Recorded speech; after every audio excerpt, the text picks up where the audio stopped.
Hallelujah. യേശുവേ നന്ദി, യേശുവേ ആരാധന. ഹല്ലേലൂയ. വലതിരുമർത്തി പറയാം ഹല്ലേലൂയ. സന്തോഷത്തോട് പറഞ്ഞേ ഹല്ലേലൂയ.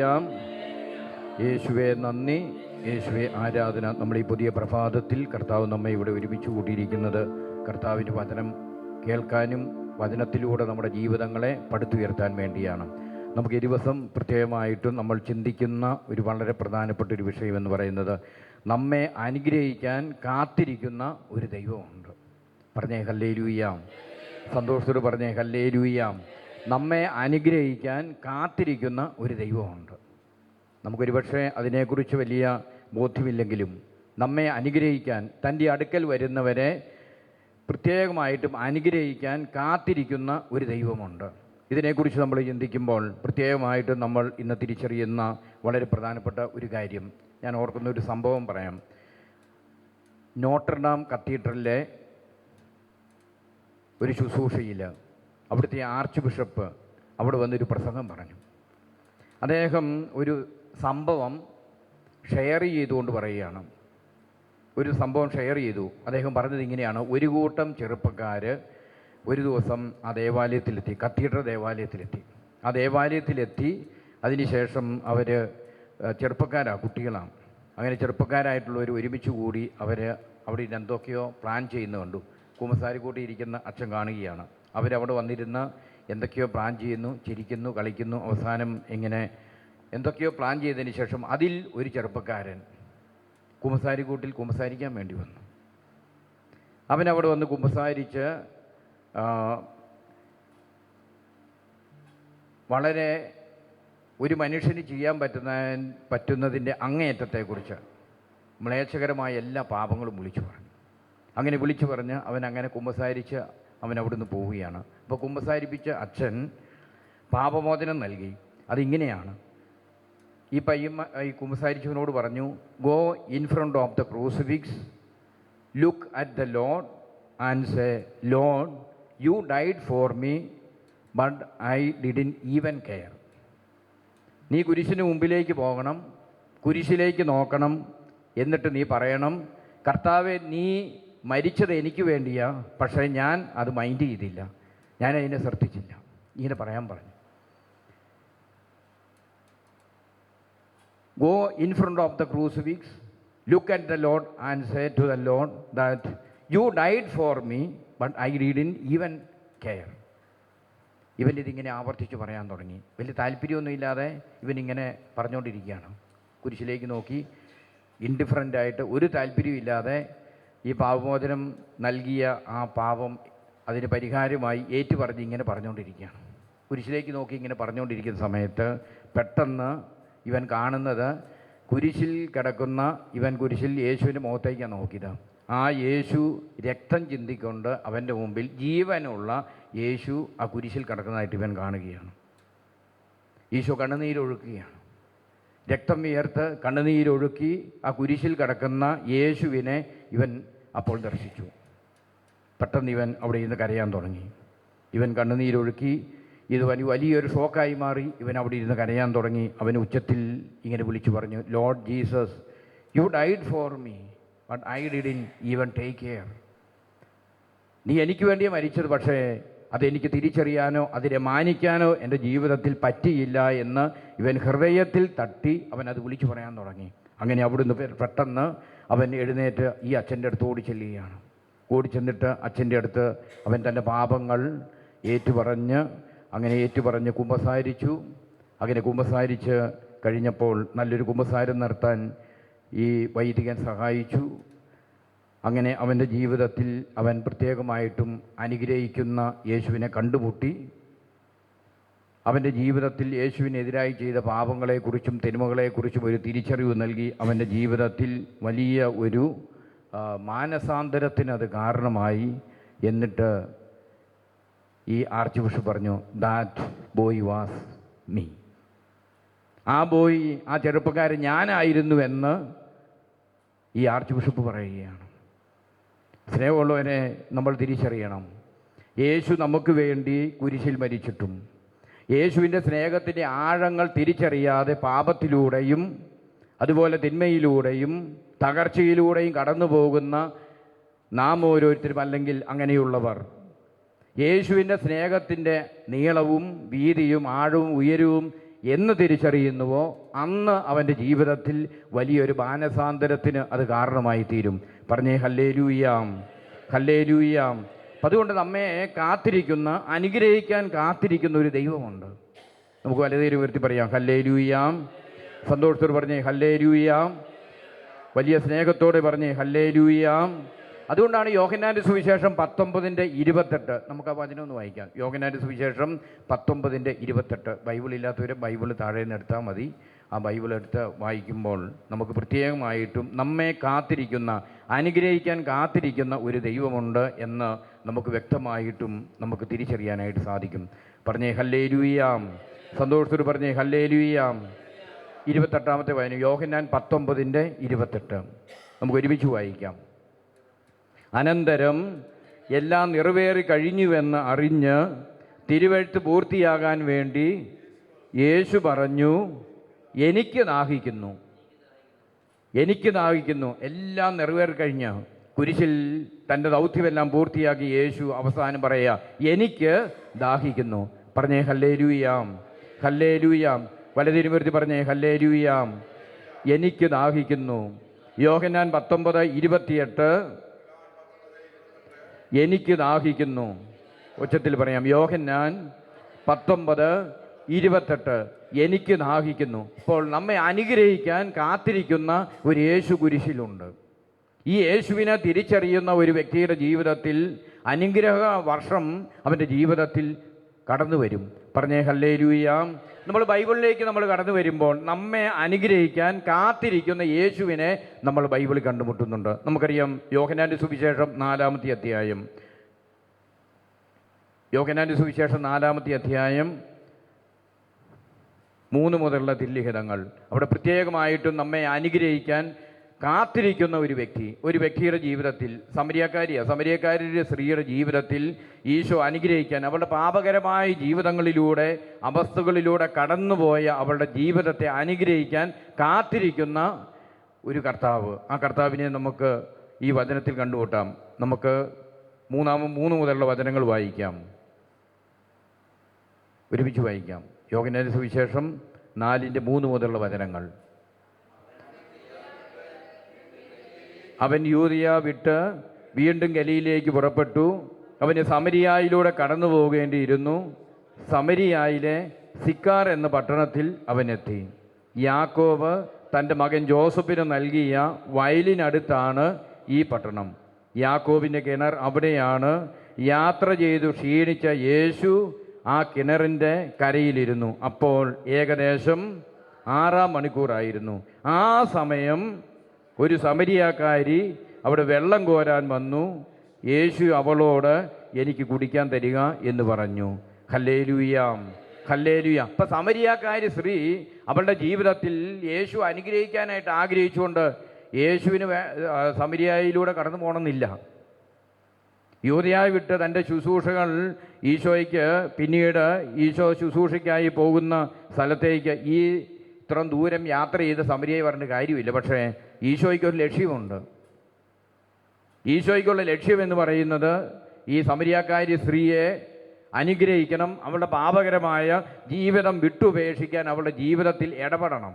അതിനുവേണ്ടി യാക്കോബിൻ്റെ കിണറ്റിൻകരികെ വളരെ ദൂരം, ഏതാണ്ട് 10-37 കിലോമീറ്റർ യാത്ര ചെയ്തു എന്നാണ് അതിൻ്റെ ഭൂപ്രദേശങ്ങളെല്ലാം പരിശോധിക്കുമ്പോൾ അങ്ങനെ ഞാൻ ഓർത്ത് വായിച്ചു തോർക്കുകയാണ്. അത്രമാത്രം യാത്ര ചെയ്ത് ഈശോ കടന്നു ചെന്നു സമരിയായിലെ യാക്കോബിൻ്റെ കിണറ്റിന് കരയിലെത്തി. അതുകൊണ്ടാണ് വചനം പറയുന്നത്, ആ സമയം യേശു യാത്ര ചെയ്ത്, യാക്കോബിൻ്റെ കിണർ അവിടെയാണ്, യാത്ര ചെയ്ത് ക്ഷീണിച്ച യേശു ആ കിണറ്റിൻ്റെ കരയിലിരുന്നു എന്ന് പറയുകയാണ്. അപ്പോൾ ഈ സമരിയാക്കാരി സ്ത്രീയെ കാണാൻ വേണ്ടി മാത്രമാണ് ഈശോ ഈ യാക്കോബിൻ്റെ കിണറ്റിലെത്തിയ സമരിയായിലെത്തുന്നതായി നമ്മൾ തിരിച്ചറിയണം. അപ്പോൾ ഒരു പാപിയായ ഒരു വ്യക്തിയുടെ ജീവിതത്തെ നവീകരിക്കാൻ, അവളുടെ ജീവിതത്തിൽ അനുഗ്രഹങ്ങൾ കൊണ്ട് നിറയാൻ, കൃപ കൊണ്ട് നിറയാൻ അവളെ സഹായിക്കുന്ന യേശുവിനെ നമ്മൾ കണ്ടുമുട്ടുകയാണ്. കാത്തിരിക്കുന്ന യേശു. പറഞ്ഞേ ഹല്ലേലൂയാം. വലതിരും ഉയർത്തി പറഞ്ഞേ ഹല്ലേലൂയാം. എല്ലാവരും കരങ്ങൾ ഉയർത്തി പറഞ്ഞേ ഹല്ലേലൂയാം. സന്തോഷത്തോടെ പറഞ്ഞേ ഹല്ലേലൂയാം. വീണ്ടും നമ്മൾ ലൂക്കാസ് വിശേഷം 19-ാമത്തെ അധ്യായത്തിലേക്ക് നമ്മൾ കടന്നു വരുമ്പോൾ വീണ്ടും നമ്മൾ കണ്ടുമുട്ടുന്ന വളരെ പ്രധാനപ്പെട്ട കാര്യമുണ്ട്. അനുഗ്രഹിക്കാൻ കാത്തിരിക്കുന്ന ഒരു കുടുംബത്തെ അനുഗ്രഹിക്കാൻ കാത്തിരിക്കുന്ന യേശുവിനെ നമ്മളവിടെ കണ്ടുമുട്ടുകയാണ്. ഒരു കുടുംബത്തെ അനുഗ്രഹിക്കാൻ, വലിയ സ്നേഹത്തോടെ ഒരു കുടുംബത്തെ അനുഗ്രഹിക്കാൻ വേണ്ടി കർത്താവ് കടന്നു വരുന്നതിനെക്കുറിച്ച് നമുക്ക് 19-ാമത്തെ അധ്യായത്തിൽ 1 മുതലുള്ള വചനങ്ങൾ ഒരുമിച്ച് വായിക്കാം. അവിടെ കണ്ടുമുട്ടും. യേശു ജെറീക്കോയിൽ പ്രവേശിച്ച് അതിലൂടെ കടന്നു പോവുകയായിരുന്നു. അവിടെ സക്കേവൂസ് എന്നു പേരായ ഒരാളുണ്ടായിരുന്നു. അവൻ ചുങ്കക്കാരിൽ പ്രധാനനും ധനികനുമായിരുന്നു. യേശു ആരെന്ന് കാണാൻ അവൻ ആഗ്രഹിച്ചു. പൊക്കം കുറവായിരുന്നതിനാൽ ജനക്കൂട്ടത്തിൽ നിന്നുകൊണ്ട് അത് സാധ്യമായിരുന്നില്ല. യേശുവിനെ കാണാൻ വേണ്ടി അവൻ മുമ്പേ ഓടി ഒരു സിക്കമോർ മരത്തിൽ കയറിയിരുന്നു. യേശു അതിലെയാണ് കടന്നു പോകാനിരുന്നത്. അവിടെ എത്തിയപ്പോൾ അവൻ മുകളിലേക്ക് നോക്കി പറഞ്ഞു, സക്കേവൂസ്, വേഗം ഇറങ്ങി വരിക, ഇന്ന് എനിക്ക് നിന്റെ വീട്ടിൽ താമസിക്കേണ്ടിയിരിക്കുന്നു. അവൻ തിടുക്കത്തിൽ ഇറങ്ങിച്ചെന്ന് സന്തോഷത്തോടെ അവനെ സ്വീകരിച്ചു. പറഞ്ഞേ ഹല്ലേലൂയാം. വലുതിരി വരുത്തി പറഞ്ഞേ ഹല്ലേലൂയാം. സന്തോഷത്തോട് പറഞ്ഞേ ഹല്ലേലൂയാം. അപ്പം യേശു സിക്കമോർ മരത്തിന് മുകളിലിരിക്കുന്ന സക്കേവൂസിൻ്റെ ആ മരത്തിൻ ചുവട്ടിലൂടെ പോകുമ്പോൾ യേശു മുകളിലേക്ക് നോക്കുകയാണ്. യേശുവിനൊരു ലക്ഷ്യമുണ്ട്. യേശുവിൻ്റെ ലക്ഷ്യമുള്ളത് കൊണ്ട് തന്നെയാണ് യേശു അതിലെ കടന്നു പോകുമ്പോൾ മരത്തിന് മുകളിലിരിക്കുന്ന സക്കേവൂസിനെ കണ്ടുമുട്ടുന്നത്. അപ്പോൾ ഒരു കുടുംബത്തെ രക്ഷിക്കാൻ കർത്താവ് ആഗ്രഹിക്കുക. പിന്നീട് നമുക്കറിയാം സക്കേവൂസ് വീട്ടിലേക്ക് വിളിച്ചുകൊണ്ട് പോകുന്നു. യേശു ആ കഥ നമുക്കറിയാം. സക്കേവൂസ് വീട്ടിൽ കൊണ്ടുപോയി യേശുവിനെ സൽക്കരിക്കുന്നു. ഇതെല്ലാം കഴിഞ്ഞപ്പോൾ സക്കേവൂസ് പറയുക, ഞാൻ വഞ്ചിച്ചെടുത്തു, അനേകരെ പറ്റിച്ചു, അനേകർക്ക് എതിരായിട്ട് ഞാൻ പ്രവർത്തിച്ചു. അതുകൊണ്ട് സക്കേവൂസ് പറയാം, കർത്താവേ, ഇതാ എൻ്റെ സ്വത്തിൽ. 8-ാമത്തെ വചനം ഒരുമിച്ച് വായിക്കാം. സക്കേവൂസ് എഴുന്നേറ്റ് പറഞ്ഞു, ഒരുമിച്ച് വായിക്കാം. കർത്താവേ, ഇതാ എൻ്റെ സ്വത്തിൽ പകുതി ഞാൻ ദരിദ്രർക്ക് കൊടുക്കുന്നു. ആരുടെയെങ്കിലും വക വഞ്ചിച്ചെടുത്തിട്ടുണ്ടെങ്കിൽ 4 ഇരട്ടിയായി തിരിച്ചു കൊടുക്കുന്നു. യേശു അവനോട് പറഞ്ഞു, ഇന്ന് ഈ ഭവനത്തിന് രക്ഷ ലഭിച്ചിരിക്കുന്നു. ഇവനും അബ്രാഹത്തിന്റെ പുത്രനാണ്. നഷ്ടപ്പെട്ടു പോയതിനെ കണ്ടെത്തി രക്ഷിക്കാനാണ് മനുഷ്യപുത്രൻ വന്നിരിക്കുന്നത്. പറഞ്ഞേ ഹല്ലേലൂയാം. സന്തോഷത്തോട് പറഞ്ഞേ ഹല്ലേലൂയാം, ഹല്ലേലൂയാം. അപ്പോൾ എൻ്റെ സ്വത്തിൽ പകുതി ഞാൻ ദരിദ്രർക്ക് കൊടുക്കുന്നു എന്ന് പറഞ്ഞുകൊണ്ട് സക്കേവൂസിൻ്റെ ജീവിതത്തിൽ യേശുവിൻ്റെ സാന്നിധ്യം നിറഞ്ഞപ്പോൾ, യേശുവിനെ തിരിച്ചറിഞ്ഞപ്പോൾ, യേശുവുമായി ഒരു വ്യക്തിപരമായൊരു എൻകൗണ്ടർ വന്നപ്പോൾ സക്കേവൂസിൻ്റെ ജീവിതത്തിൽ ഒരു മാനസാന്തരം വരികയാണ്. അപ്പോൾ സക്കേവൂസ് യേശുവിനെ കണ്ടുമുട്ടി. യേശു സക്കേവൂസിനെ കാണാൻ വേണ്ടി സിക്കോർ മരത്തിൻ്റെ ചുവട്ടിലൂടെ പോവുകയാണ്. അപ്പോൾ അനുഗ്രഹിക്കാൻ കടന്നു പോകുന്ന യേശുവിനെ നമ്മൾ കണ്ടുമുട്ടുകയാണ്. പറഞ്ഞേ ഹല്ലേലൂയാം, ഹല്ലേലൂയാം. അപ്പോൾ ഒരു കുടുംബം അനുഗ്രഹിക്കപ്പെടണമെങ്കിൽ യേശുവിൻ്റെ അടുക്കിലേക്ക് കടന്നു വരണം. യേശു കാത്തിരിക്കുന്നവനാ. സമരിയക്കാരി സ്ത്രീയുടെ ജീവിതത്തിൽ യേശു കാത്തിരുന്ന് അനുഗ്രഹിച്ചതുപോലെ, സക്കേവൂസിൻ്റെ ജീവിതത്തെ അനുഗ്രഹിച്ചതുപോലെ ഈശോ അനുഗ്രഹിക്കുന്നവനാണ്. വിശ്വസിച്ചുകൊണ്ട് വലത് കൈയുയർത്തി 2 ഹല്ലേലൂയ പറഞ്ഞേ. വീണ്ടും നമ്മൾ മത്തായിയുടെ സുവിശേഷം 2-ാമത്തെ അധ്യായത്തിലേക്ക് നമ്മൾ കടന്നു വരുമ്പോൾ അവിടെ വേറെ ഒരു വ്യക്തിയെ ഈശോ അനുഗ്രഹിക്കുന്നതായിട്ട് നമ്മൾ കണ്ടുമുട്ടുകയാണ്. മർക്കോസിൻ്റെ സുവിശേഷം 2-ാമത്തെ അധ്യായം 13 മുതലുള്ള വചനങ്ങൾ. മർക്കോസിൻ്റെ സുവിശേഷം 2-ാമത്തെ അധ്യായം 13 മുതലുള്ള വചനങ്ങൾ ഒരുമിച്ച് വായിക്കാം. എല്ലാവരും എടുത്തിട്ട് ഒരുമിച്ച് വായിക്കാം.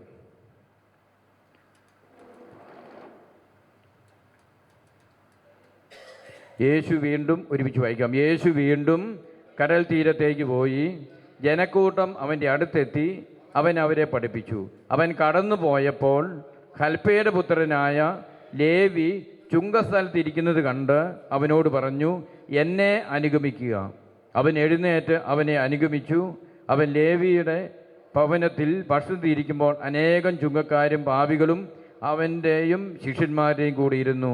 കാരണം അവനെ അനുഗമിച്ചവർ നിരവധിയായിരുന്നു. ഇപ്പം സ്നേഹമുള്ളവരെ, ദൈവം 17-ാമത്തെ വചനത്തിൽ പറയുന്നു വെക്കുന്നുണ്ട്, ആരോഗ്യമുള്ളവർക്കല്ല, രോഗികൾക്കാണ് വൈദ്യനെ കൊണ്ട് ആവശ്യം, നീതിമാന്മാരെ വിളിക്കാനല്ല, പാപികളെ വിളിക്കാനാണ് ഞാൻ വന്നത്. അപ്പോൾ പാപിയായ, ചുങ്കം പിരിച്ച് അങ്ങനെ തിന്മയുമായി ബന്ധപ്പെട്ടും അതുപോലെ തന്നെ അന്യായമായ പിരിവുകളെല്ലാം നടത്തി ഇരുന്ന ഹൽപ്പയുടെ പുത്രനായി ലേവിയുടെ അടുക്കലേക്ക് ഈശോ കടന്നു വരിക, അവനെ അനുഗ്രഹിക്കാൻ. അവനെ അനുഗ്രഹിച്ച് അവനെ യേശുവിൻ്റെ ശിഷ്യനാക്കി രൂപാന്തരപ്പെടുത്തുകയാണ്.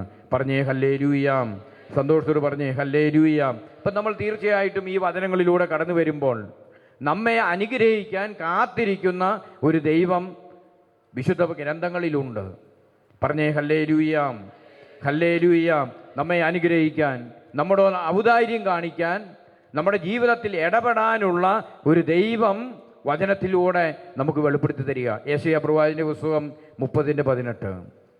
യെശയ്യാ പ്രവാചകന്റെ പുസ്തകം 32:18 ദൈവത്തിൻ്റെ വചനം നമ്മെ ഓർമ്മപ്പെടുത്തുകയാണ്. നമ്മോട് ഔദാര്യം കാണിക്കാനുള്ള ഒരു ദൈവം, കാത്തിരിക്കുന്ന ഒരു ദൈവം ഉണ്ടെന്ന്. നമുക്ക് ഒരുമിച്ച് വായിക്കാം.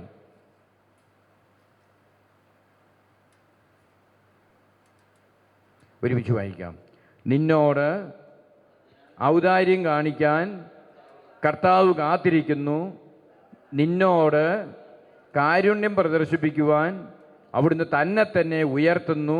എന്തെന്നാൽ കർത്താവ് നീതിയുടെ ദൈവമാണ്, അവിടുത്തേക്ക് വേണ്ടി കാത്തിരിക്കുന്നവർ ഭാഗ്യവാന്മാർ. നമുക്ക് ഒരുമിച്ച് വായിക്കാം. ഇതിപ്പോൾ ഞാൻ വായിക്കുക, ഇത് ഹല്ലേലൂയ. അപ്പോൾ ഒരുമിച്ച് വായിച്ചേ എല്ലാവരും ഒച്ചത്തിൽ. നിന്നോട് ഔദാര്യം കാണിക്കാൻ, മൈക്കെടുത്ത് വായിച്ചോ, സജീവം വായിച്ചോ, ഒച്ചത്തിൽ വായിക്കാം.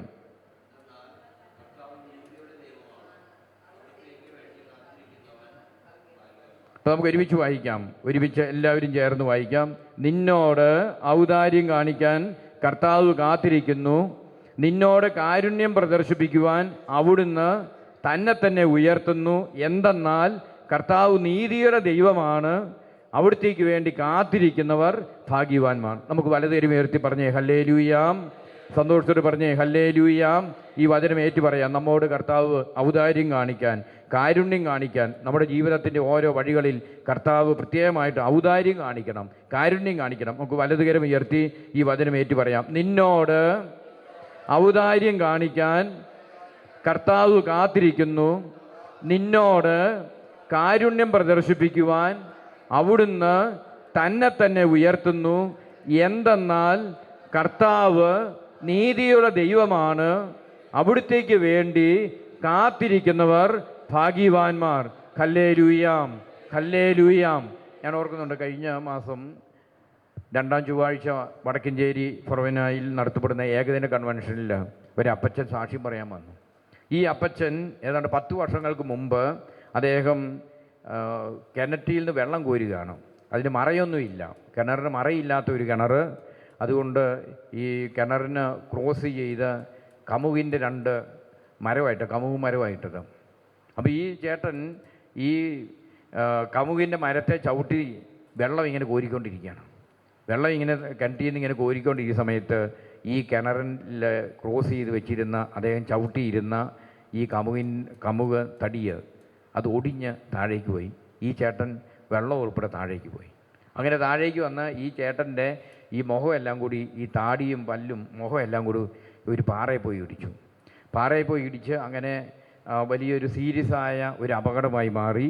അദ്ദേഹത്തെ ഇവിടുന്ന് തൃശ്ശൂർ ആശുപത്രി കൊണ്ടുപോയി, മിഷൻ ആശുപത്രി കൊണ്ടുപോയി അവിടെ ഓപ്പറേഷനെല്ലാം നടത്തി കഴിഞ്ഞപ്പോൾ അദ്ദേഹത്തിൻ്റെ ഈ പ്ലാസ്റ്റിക് സർജറി എല്ലാം ചെയ്ത് അദ്ദേഹത്തിൻ്റെ മുഖം റിപ്പയർ ചെയ്തപ്പോൾ അത് കൂടിപ്പോയി, അതിങ്ങനെ തൂങ്ങി നിന്നു. ഈ കീഴ്ത്താടി എടുത്തു കളഞ്ഞു. പിന്നെ പ്ലാസ്റ്റിക് സർജറി കൊണ്ട് കുറച്ച് വെച്ചെങ്കിലും അതങ്ങോട്ട് ശരിയായില്ല, കാരണം അങ്ങനെ പിടിപ്പിക്കാൻ പറ്റുള്ളൂ. അങ്ങനെ ഈ ഭാഗം ഇങ്ങനെ, കീഴ്ത്താടി ഭാഗം ഇങ്ങനെ തൂങ്ങി നിൽക്കുകയാണ്. അപ്പോൾ വായ അടച്ചാൽ ശരിക്കും അടയുന്നുമില്ല. അപ്പോൾ ഓപ്പറേഷനൊക്കെ ഒരുമാതിരി ഈ സക്സസ്സായി, വേറെ പ്രശ്നങ്ങളൊന്നുമില്ല. ഈ കീഴ്ത്താടി ഇങ്ങനെ താഴേക്ക് ഇങ്ങനെ താഴ്ന്നു നിൽക്കും, വായ അടച്ചാൽ ചുണ്ട് ചേർന്നിരിക്കില്ല. അത് മാത്രമല്ല, അദ്ദേഹത്തിന് വേറൊരു പ്രശ്നമുണ്ടായി. അദ്ദേഹത്തിൻ്റെ ഉമിനീർ ഗ്രന്ഥിയുടെ പ്രവർത്തനം നിലച്ചു. അപ്പോൾ ഇതിങ്ങനെ തൂങ്ങി നിൽക്കുകയാണ്. അപ്പോൾ ഈ ഉമിനീർ ഗ്രന്ഥിയുടെ പ്രവർത്തനം നിലച്ചതുകൊണ്ട് എപ്പോഴും ഇങ്ങനെ ഈ വെള്ളം ഇങ്ങനെ ഒഴുകിക്കൊണ്ടിരിക്കുകയാണ്. എപ്പോഴും ഇങ്ങനെ 2-3 ടവല് അദ്ദേഹം മടിയിൽ കരുതിയിരിക്കുകയാണ്. മുണ്ടുകൊടുത്ത് വരുന്ന ചേട്ടൻ ബെൽറ്റൊക്കെ ഇട്ട് മടിയിലൊരു 2-3 ടവലുകൾ കരുതി വെച്ചിരിക്കുക. അപ്പോൾ എപ്പോഴും ഇങ്ങനെ വെള്ളം ഒഴുകിക്കൊണ്ടിരിക്കുക. അപ്പോൾ ഈ വെള്ളം ഒഴുകിക്കൊണ്ടിരിക്കുമ്പോൾ ഒരു പരസ്യമായിട്ട് ഒരു സ്ഥലത്ത് എത്താൻ പറ്റില്ല, ഒരു കല്യാണത്തിന് പോകാൻ പറ്റില്ല, അല്ലെങ്കിൽ വീട്ടുകാരെ അടുത്തിക്കാൻ പറ്റില്ല, ഒരു കടയിൽ ചെല്ലാൻ പറ്റില്ല. എപ്പോഴും ഇങ്ങനെ ഈ ടവൽ വെച്ച് അദ്ദേഹം മുഖം ഇങ്ങനെ പൊത്തിപ്പിടിക്കും. അപ്പോൾ ഈ വെള്ളം ഇങ്ങനെ ഒഴുകിക്കൊണ്ടിരിക്കുകയാണ്. അങ്ങനെ ഈ ടവൽ കുതിർന്ന് അടുത്ത ടവലെടുക്കും, പിഴിഞ്ഞ് കളയുമെന്നൊക്കെ പറയുകയാണ് പുള്ളി. അപ്പോൾ ഇങ്ങനെ വലിയൊരു പ്രശ്നം 10 വർഷമായിട്ടുണ്ട്. അതിന് ചികിത്സയ്ക്ക് വേണ്ടി ചെന്ന് ഡോക്ടർമാർ പറഞ്ഞു ഇതിന് പ്രത്യേകിച്ച് ചികിത്സകളൊന്നുമില്ല, ഉമിനീർ ഗ്രന്ഥിയുടെ പ്രവർത്തനങ്ങൾ നിന്നു പോയെന്ന് പറഞ്ഞു.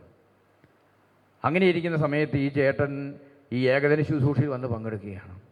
കർത്താവ് ഇടപെടണം. അപ്പോൾ ഈ ചേട്ടൻ ഈ ശുശ്രൂഷ വന്ന് പങ്കെടുത്ത് ഈ പ്രാർത്ഥിക്കാൻ വരും. ഇടയ്ക്ക് കുർബാനയുടെ കഴിയുമ്പോൾ സങ്കീർത്തി വരും, പ്രാർത്ഥിക്കാൻ വേണ്ടി വരും. പ്രാർത്ഥിക്കേണ്ടവർക്ക് അവിടെ വെച്ച് പ്രാർത്ഥിക്കും. അത് കഴിഞ്ഞ് പോകാൻ നേരത്ത് കുരിശ് വെച്ച് പ്രാർത്ഥിക്കുമ്പോൾ ഈ ചേട്ടൻ അവിടെയും വരും, കണ്ടു പറയും, മാറി നിൽക്കും.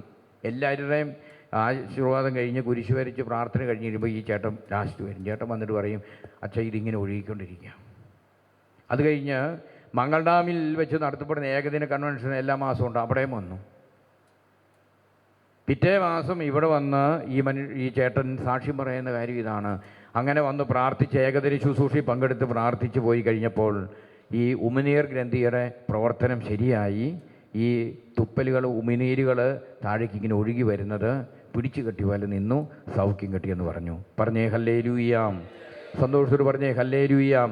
വലതേ നിവർത്തി പറഞ്ഞേ ഹല്ലേലൂയാം. 10 വർഷമായിട്ടുണ്ടായിരുന്ന ഈ പ്രശ്നം കർത്താവ് സൗഖ്യപ്പെടുത്തുകയാണ്.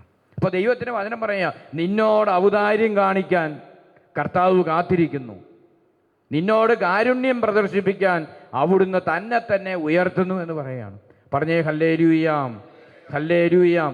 എന്നിട്ട് വചനം പറയുന്നത് ഇങ്ങനെയാണ്, കർത്താവ് നീതിയുടെ ദൈവമാണ്, അവിടുത്തെ കാത്തിരിക്കുന്നവർ ഭാഗ്യവാന്മാർ.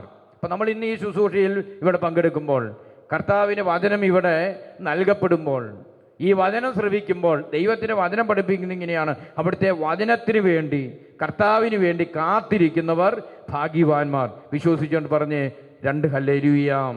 ഹല്ലേലൂയാ, ഹല്ലേലൂയാ. വിലാപത്തിൻ്റെ പുസ്തകം 3:25-26.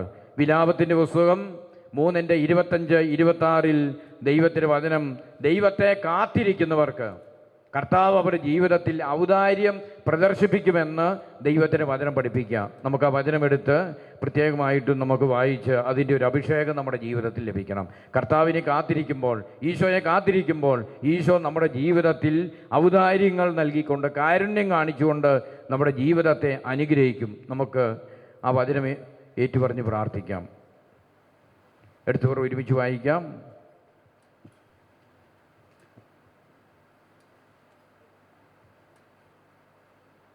കിട്ടിയോ?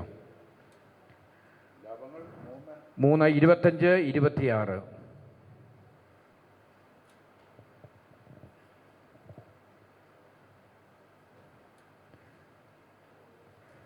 തന്നെ കാത്തിരിക്കുന്നവർക്കും തന്നെ തേടുന്നവർക്കും കർത്താവ് നല്ലവനാണ്.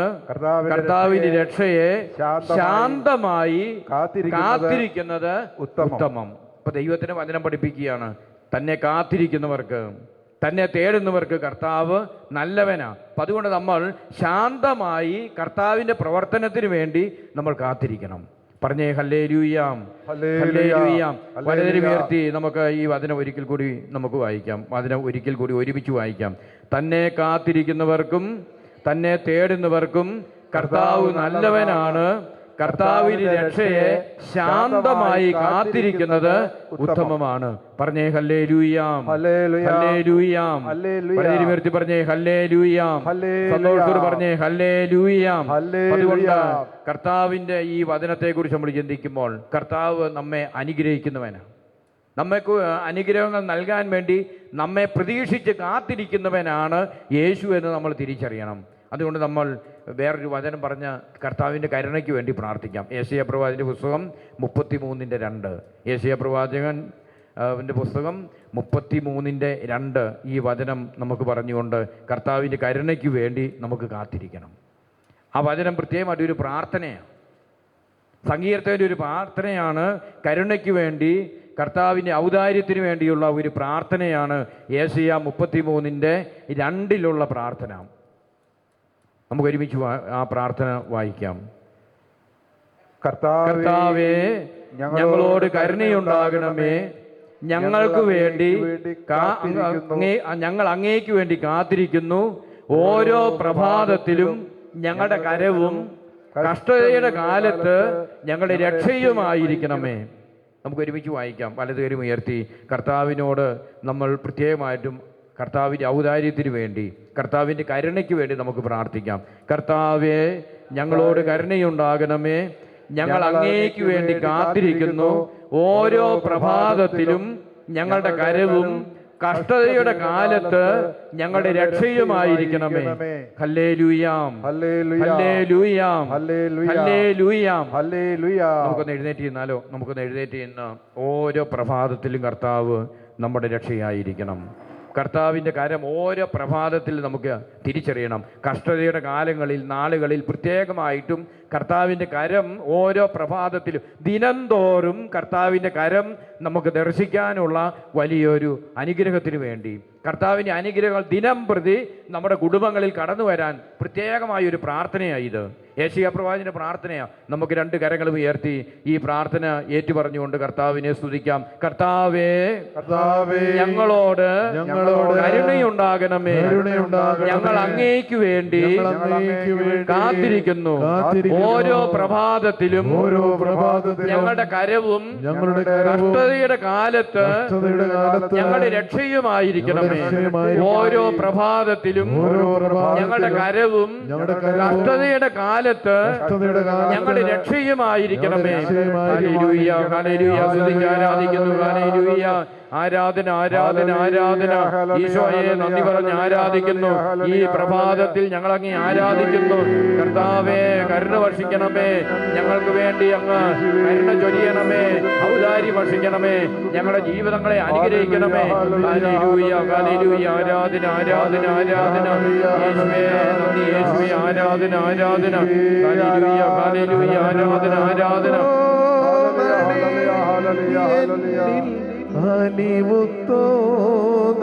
കൈകൾ കൂപ്പി കണ്ണുകൾ അടച്ച്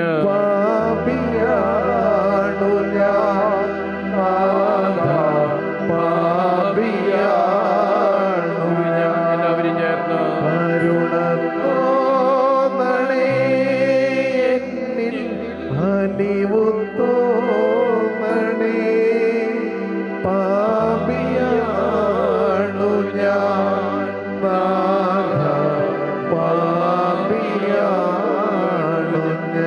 എല്ലാവർക്കും ഇരിക്കാം.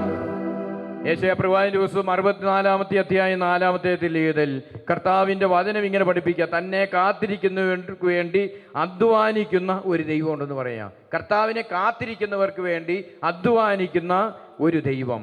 പറഞ്ഞേ ഹല്ലേലൂയ, ഹല്ലേലൂയ, ഹല്ലേലൂയ, ഹല്ലേലൂയ. യെശയ്യാ പ്രവാചകന്റെ പുസ്തകം 64-4 ദൈവത്തിന് വചനം പഠിപ്പിക്കുകയാണ്. ഈ വചനം നമുക്ക് ഒരുമിച്ച് ചേർന്ന് വായിക്കാം.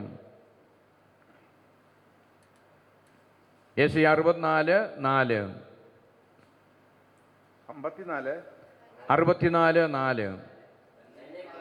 തന്നെ കാത്തിരിക്കുന്നവർക്ക് വേണ്ടി അധ്വാനിക്കുന്ന അവിടുത്തെ അല്ലാതെ ആരും മറ്റൊരു ദൈവത്തെ പറ്റി കേൾക്കുകയോ മറ്റൊരു ദൈവത്തെ കാണുകയോ ചെയ്തിട്ടില്ല.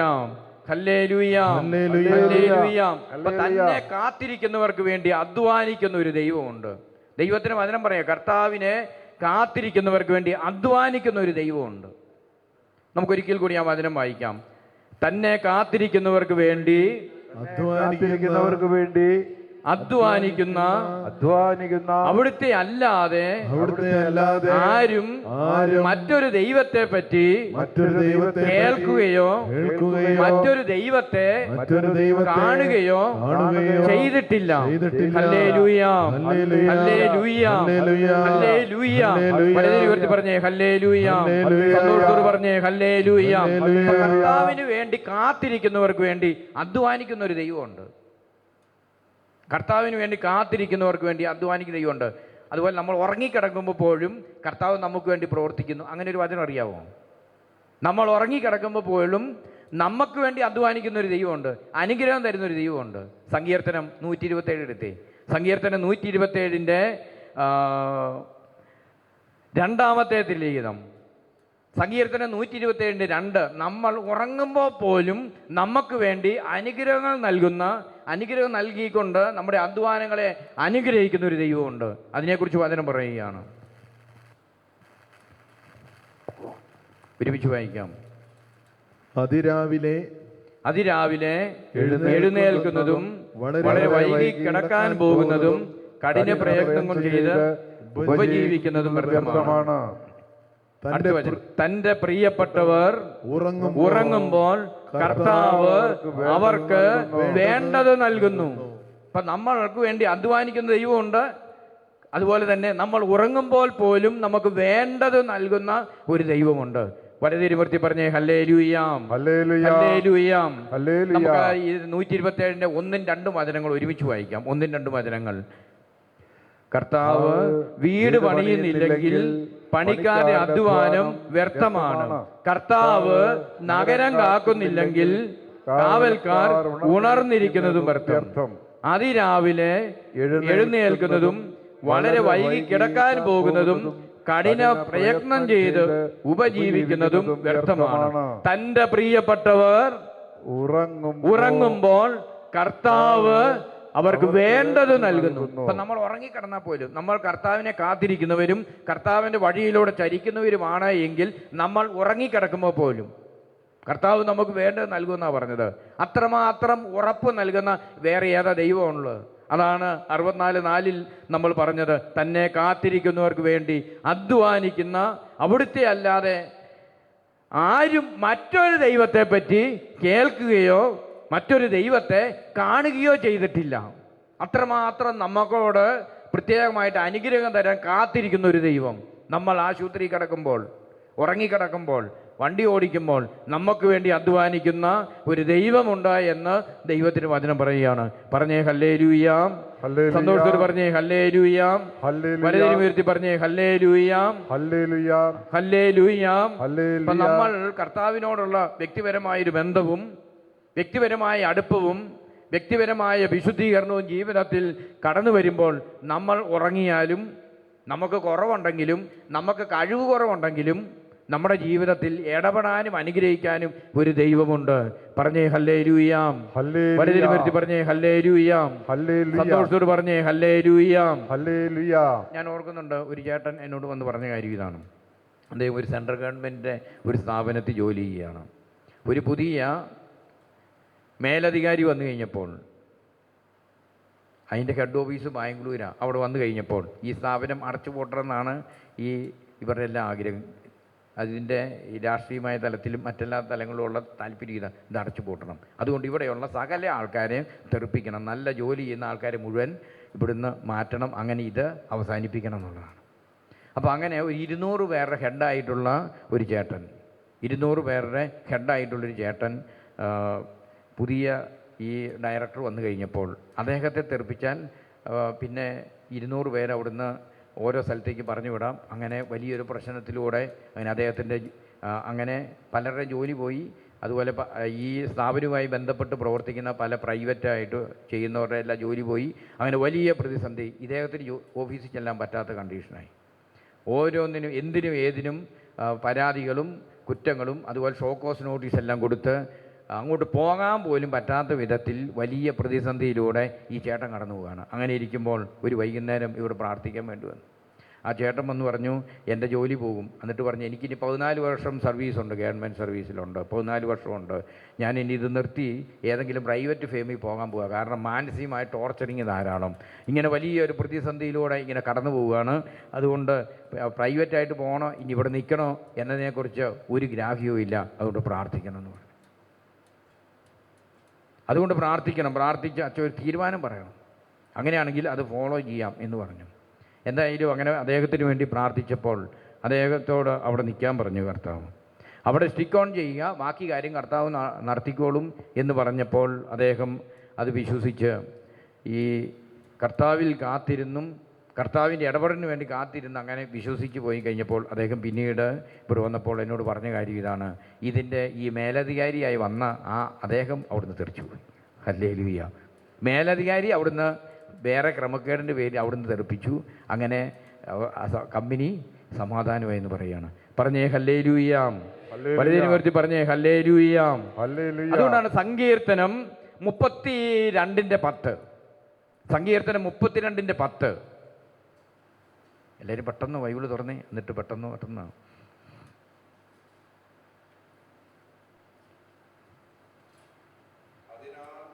അതിനാൽ രണ്ടാം ഭാഗം 32:10. ദുഷ്ടർ അനുഭവിക്കുന്ന വേദനകൾ വളരെയാണ്. അടുത്തത്, കർത്താവിൽ ആശ്രയിക്കുന്നവനെ അവിടുത്തെ സ്നേഹം വലയം ചെയ്യും. അപ്പോൾ സ്നേഹമുള്ള ഒരു ദൈവത്തിന് വചനം പറയാം, കർത്താവിൽ ആശ്രയിക്കുന്ന ഒരു വ്യക്തിയെ കർത്താവിൻ്റെ സ്നേഹം വലയം ചെയ്യും. പറഞ്ഞേ ഹല്ലേലൂയാം. ഹല്ലേലൂയാം. വലതിരുമർത്തി പറഞ്ഞേ ഹല്ലേലൂയാം. ഹല്ലേലൂയാം. അപ്പോൾ കർത്താവിൽ ആശ്രയിക്കുന്ന ഒരു വ്യക്തിയുടെ ജീവിതത്തിൽ അനേകം അനുഗ്രഹങ്ങൾ കർത്താവിന് നൽകാൻ പറ്റും. കർത്താവിൻ്റെ അനുഗ്രഹങ്ങൾ ഭക്തർക്ക് വേണ്ടി, കർത്താവിനെ വിളിക്കുന്നവർക്ക് വേണ്ടി കർത്താവ് ഒരുക്കി വച്ചിട്ടുണ്ട്. കർത്താവിനെ വിളിക്കുന്നവർക്ക് വേണ്ടി കർത്താവ് അനുഗ്രഹങ്ങൾ ഒരുക്കി വച്ചിട്ടുണ്ട്.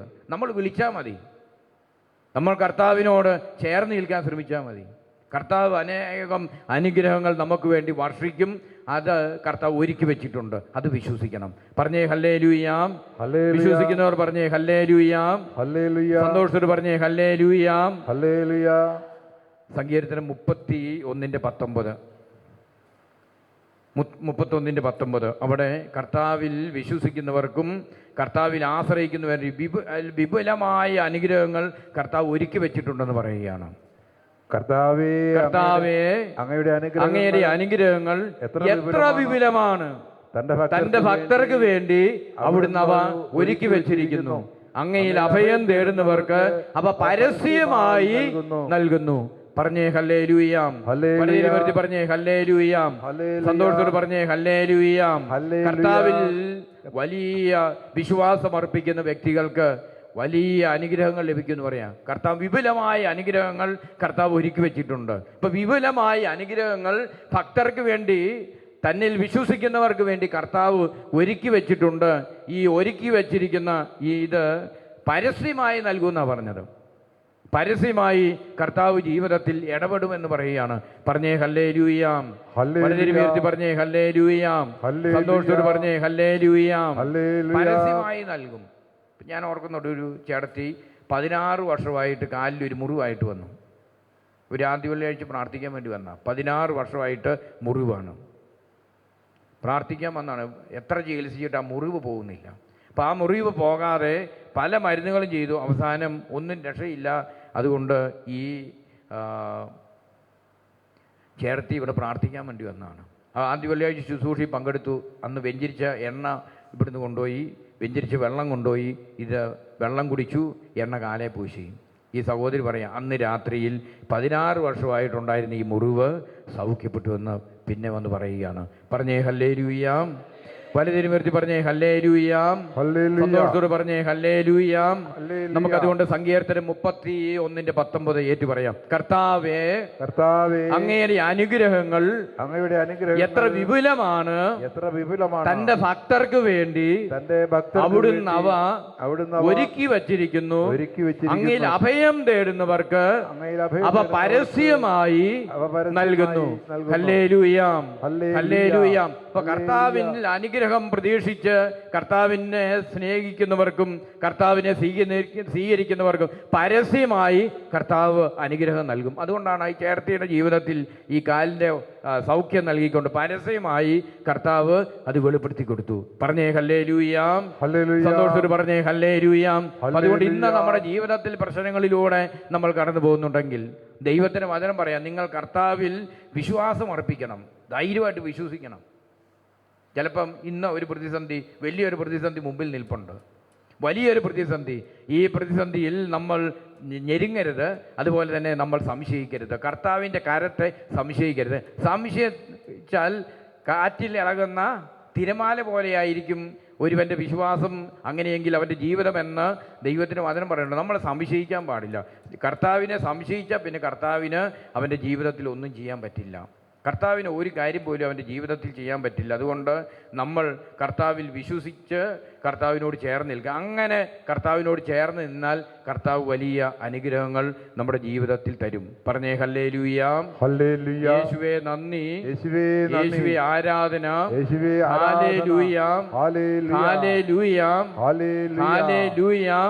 അതുകൊണ്ട് നമ്മൾ ഹല്ലേലൂയ. വിശ്വസിക്കണം, കർത്താവിൽ പ്രത്യാശ അർപ്പിക്കണം. ഒരുപക്ഷെ നമ്മൾ ഇന്നിവിടെ ആയിരിക്കുമ്പോൾ നമ്മുടെ ജീവിതത്തിൽ ഒത്തിരി പ്രാർത്ഥിച്ച് മടുത്തവരായിരിക്കും ഇവിടെ ഇരിക്കുന്നത്.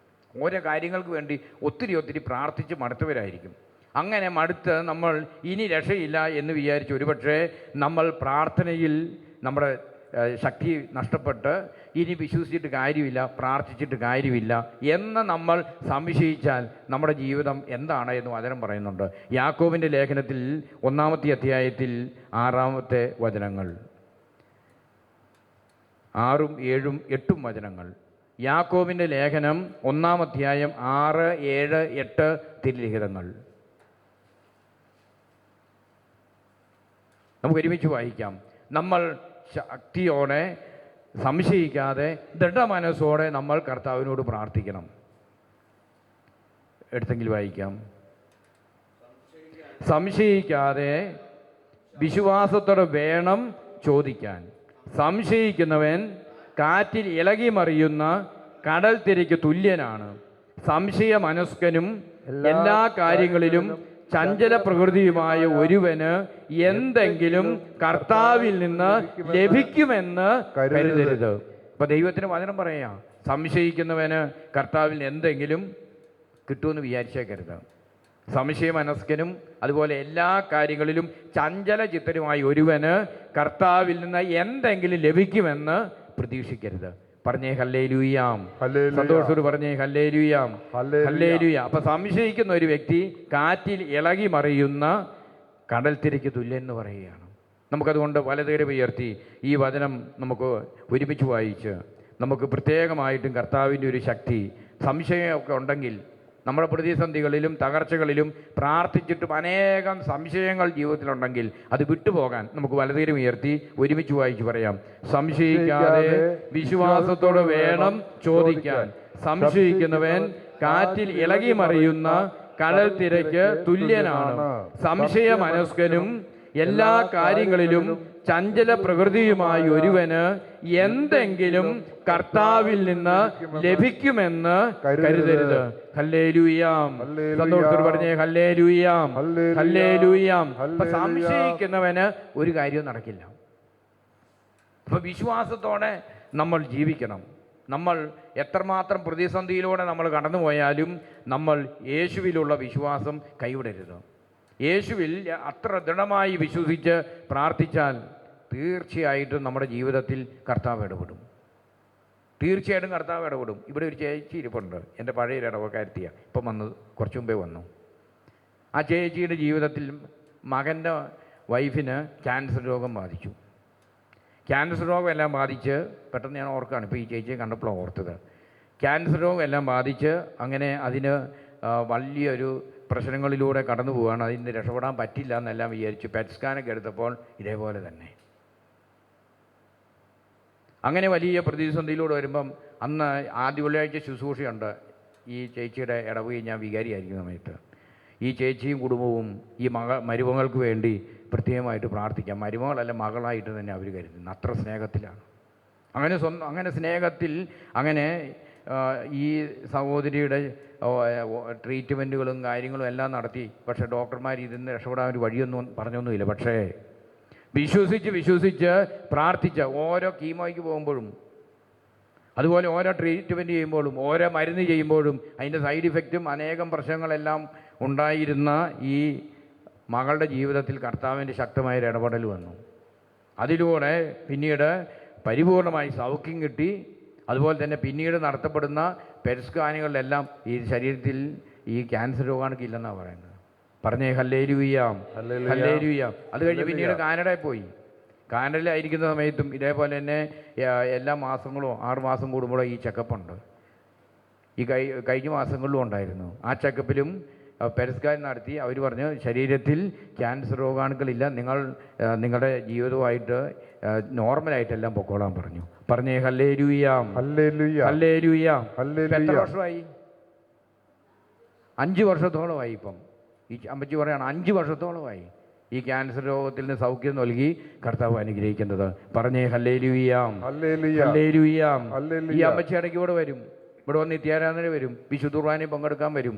ഇതുപോലെ ഏകദിന കൺവെൻഷൻ എന്ന് പ്രാർത്ഥിക്കും. ഓരോ പ്രാവശ്യവും വീണ്ടും അടുത്ത ചെക്കപ്പിന് പോകുമ്പോൾ പ്രാർത്ഥിച്ച് പോവാണ്. ആ കുടുംബത്തെ കർത്താവ് അനുഗ്രഹിക്കുകയാണ്. അപ്പം സംശയിക്കുന്നില്ല. പറഞ്ഞേ ഹല്ലേലൂയ, ഹല്ലേലൂയ, ഹല്ലേലൂയ.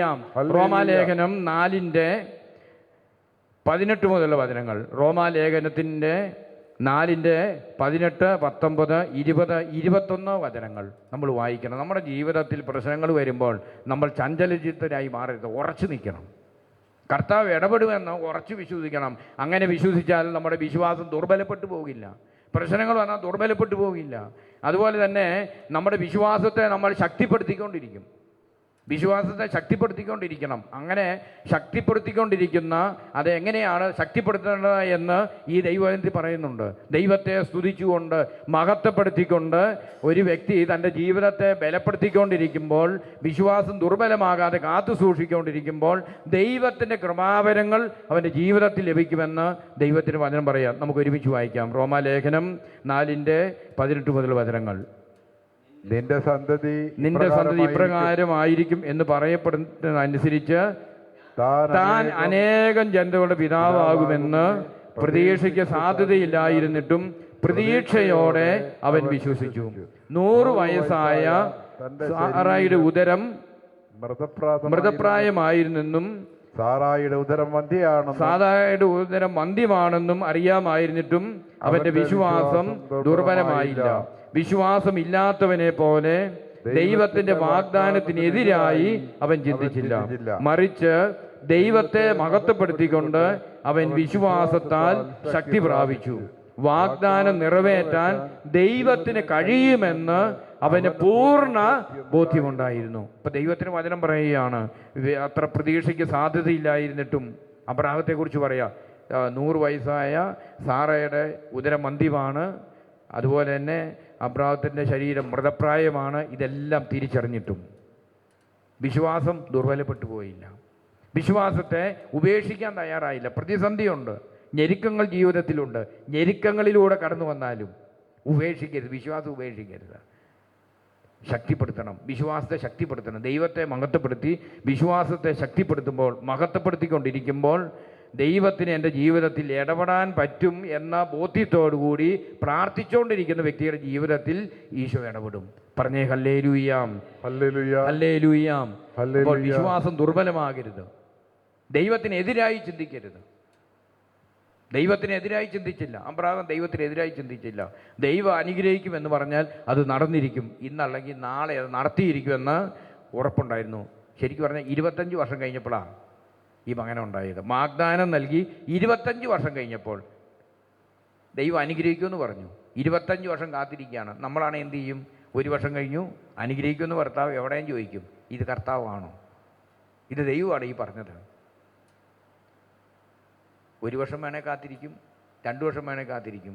അത് കഴിയുമ്പോൾ നമ്മൾ പ്രാർത്ഥന നിർത്തി ദൈവമുണ്ടോ? ദൈവത്തിൻ്റെ അസ്തിത്വത്തെ ചോദ്യം ചെയ്യും. പക്ഷേ അബ്രാഹാം അങ്ങനെയല്ലായിരുന്നു. അബ്രാഹാം ദുർബലപ്പെട്ടു പോയില്ല. വിശ്വാസത്തിൽ ദൈവത്തിൽ അടിയുറച്ച് വിശ്വസിച്ചു.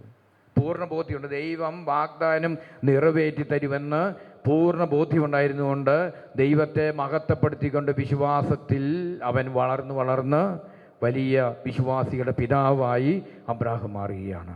പറഞ്ഞേ ഹല്ലേലൂയ, ഹല്ലേലൂയ. നമുക്ക് ഒരുമിച്ച് വായിക്കാം. ഇനി വീണ്ടും ഒരുമിച്ച് വായിക്കാം. ഇത് മനസ്സിരുത്തി നമുക്ക് വായിക്കാം. താൻ അനേകം ജനതയുടെ പിതാവാകുമെന്ന് പറഞ്ഞ ആ ഭാഗങ്ങൾ നമ്മൾ ഒരുമിച്ച് നമ്മൾ മനസ്സിരുത്തി നമ്മുടെ ജീവിതത്തിൽ ഇതിൻ്റെ ഒരു അഭിഷേകം, ഈ വചനത്തിൻ്റെ അഭിഷേകം നമുക്ക് ശക്തിപ്പെടുത്താൻ, വിശ്വാസത്തിൽ ഇന്ന് എന്തെല്ലാം പ്രശ്നങ്ങളുണ്ടെങ്കിലും ഞെരുക്കങ്ങളിലുണ്ടെങ്കിലും പ്രതിബന്ധങ്ങളുണ്ടെങ്കിലും എൻ്റെ ജീവിതത്തിൽ ഈശോയ്ക്ക് ഇടപെടാൻ പറ്റും എന്ന് വിശ്വസിച്ചുകൊണ്ട് പ്രാർത്ഥിക്കുമ്പോൾ അത് പിന്നീട് ഇത് വലിയൊരു അനുഗ്രഹത്തിൻ്റെ നാളുകളായിരുന്നു എന്ന് പിന്നീട് തിരിച്ചറിയാൻ പറ്റും. ഇപ്പം ഇങ്ങനെയാണെങ്കിൽ ശരി, പിന്നീട് കർത്താവിൻ്റെ ഇടപെടൽ തിരിച്ചറിയുമ്പോൾ വർഷങ്ങൾക്ക് ശേഷമായിരിക്കും ഇതിൻ്റെ പിന്നിലെല്ലാം കർത്താവിൻ്റെ ഒരു കരം ഉണ്ടായിരുന്നു എന്ന് അന്ന് തിരിച്ചറിയാൻ പറ്റും. നമുക്കതുകൊണ്ട് ഈ വചനം ഏറ്റു പറയാം, ഒരുമിച്ച് വായിക്കാം.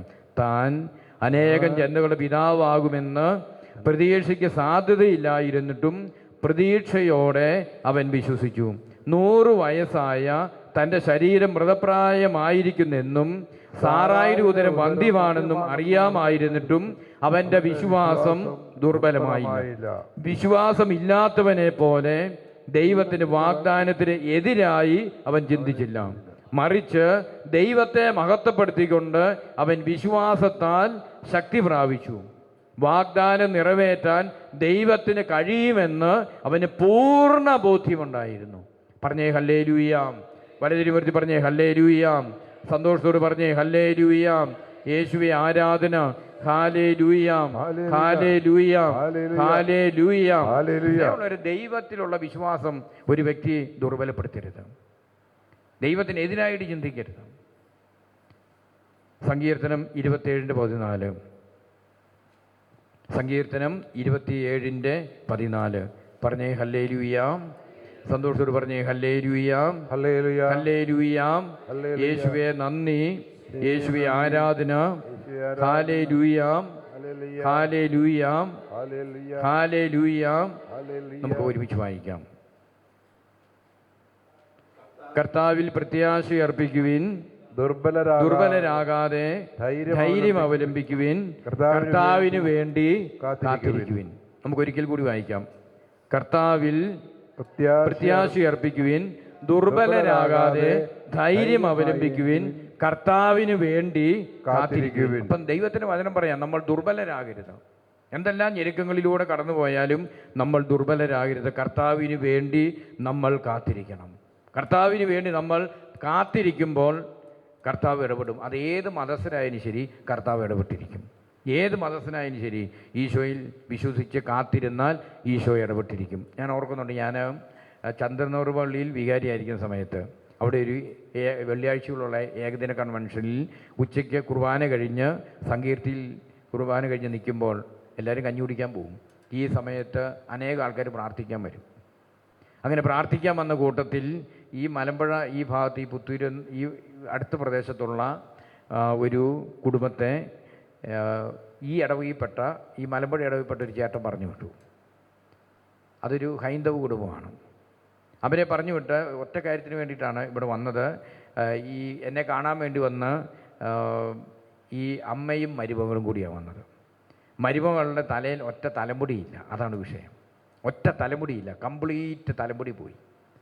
അപ്പോൾ ഈ തലമുടി പോയി, ഒറ്റ തലമുടിയില്ല, ചികിത്സ നടത്തിയിട്ടും ഒരു ഗുണം ഉണ്ടായില്ല എന്ന് പറഞ്ഞ ഒരു ചെറുപ്പക്കാരത്തി പൊട്ടി. അന്നേരത്തേക്ക് ഇത് ഇത്ര പറഞ്ഞു തുടങ്ങിയതേ ഇവൾ പൊട്ടിക്കരയാൻ തുടങ്ങി. പൊട്ടിക്കരഞ്ഞു.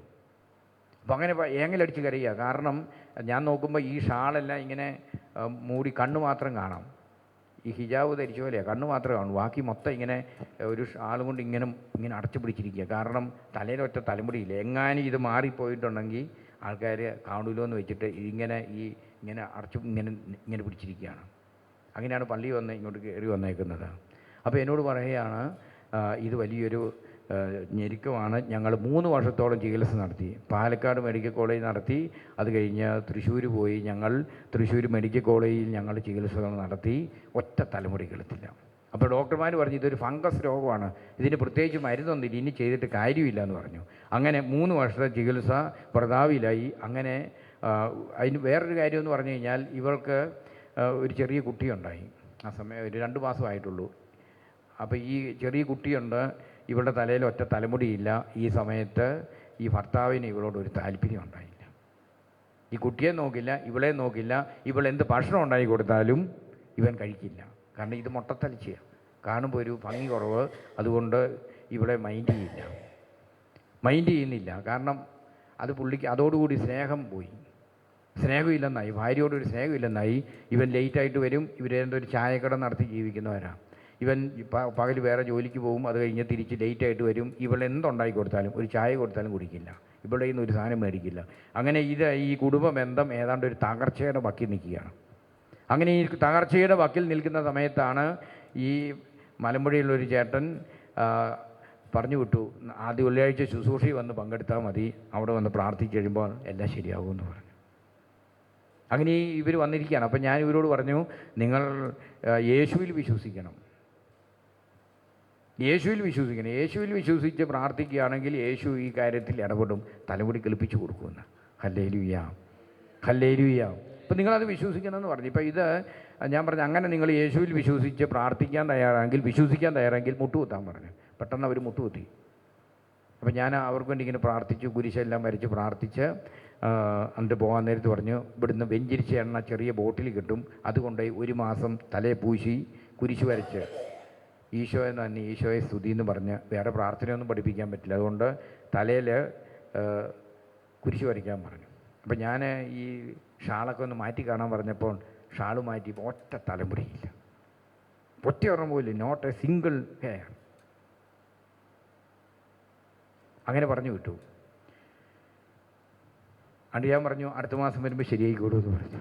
Hallelujah, hallelujah, hallelujah, hallelujah.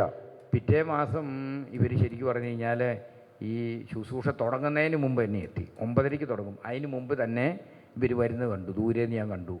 അപ്പോൾ ഞാൻ പള്ളിയുടെ പോർട്ടിക്കയിൽ നിൽക്കുകയാണ്. പോർട്ടിക്കയിൽ നിൽക്കുമ്പോൾ ഇവർ ദൂരേന്ന് ഇങ്ങനെ ഈ ആൾ പഴയ പോലെ പൊത്തിപ്പിടിച്ചോണ്ട് വരുന്നത് കണ്ടപ്പോൾ എനിക്ക് മനസ്സിലായി ഒറ്റ തലമുടി കിളുത്തിട്ടില്ലെന്ന്. അപ്പോൾ അതുകൊണ്ട് ഞാൻ എന്ത് ചെയ്തു, ഇപ്പം മിണ്ടാൻ നിന്ന് ഇവരെന്നോട് പറയും, യേശുവിൽ വിശ്വസിച്ചാൽ ഇപ്പോൾ ഇത് കിളിപ്പിച്ച് തരുമെന്ന് അച്ഛൻ പറഞ്ഞല്ലേ, അതുകൊണ്ട് ഒന്നും കിളുത്തിട്ടില്ല എന്ന് പറഞ്ഞ് വരും, അതുകൊണ്ട് എൻ്റെ ആത്മവീര്യമൊന്നും കളയണ്ടെന്ന് വെച്ചിട്ട് ഞാൻ എന്ത് ചെയ്തു, പെട്ടെന്ന് വന്ന് ഹല്ലേലൂയ സങ്കീർത്തി കയറിയിരുന്നു. കാരണം ആദ്യമേ തന്നെ ഇത് പറഞ്ഞിരുന്നു, ഇതാകണ്ട എന്തായാലും ഉച്ചയ്ക്ക് വരുമല്ലോ. അപ്പം ഞാനിങ്ങനെ കുർബാനയുടെ സമയം നോക്കുമ്പോൾ മെയിൻ ഡോറിൻ്റെ ഫ്രണ്ടിൽ കയറി ഈ അമ്മയും മകൾ നിൽക്കുക. അന്നത്തെ കുർബാന മുഴുവൻ ഇങ്ങോട്ട് തിരിഞ്ഞാൽ, ഇപ്പോഴാണ് പങ്കിന് സമാധാനമുണ്ട്. എന്താണെന്നറിയോ, പകുതി കഴിഞ്ഞാൽ പിന്നെ അങ്ങോട്ട് തിരിഞ്ഞാൽ മതി, ആരും കാണില്ലല്ലോ, ആരെയും കാണില്ല ആവശ്യമില്ലോ. ഇതിങ്ങനെ നിൽക്കുകയാണ് രണ്ടുപേരും, അമ്മയും മരുമകളും കൂടി ഈ നേരെ മെയിൻ ഡോറിൻ്റെ നടുക്ക് കയറി, ഒരു സൈഡിലാണ് പിന്നെ ഉണ്ട്, നടുക്ക് കയറി നിൽക്കുക. അപ്പം നമ്മൾ ഒന്ന് കണ്ണ് തുറന്ന് ഇങ്ങോട്ട് നോക്കിയാൽ ഇതേ നിൽക്കുന്നു. ഒരാശീർവാദം കൊടുക്കാൻ നോക്കിയാൽ അത് അങ്ങനെ തന്നെ കണ്ണടച്ചൊക്കെ നിന്ന് ഞാൻ ഹല്ലേലൂയ, ഹല്ലേലൂയ കണ്ണടച്ചൊക്കെ നിന്നു. ഇതെല്ലാം കഴിഞ്ഞ് പിന്നീട് കുർബാനയെല്ലാം കഴിഞ്ഞപ്പോൾ ഇതേ ഓടിയെത്തിയേക്കുന്നു. അച്ഛനല്ലേ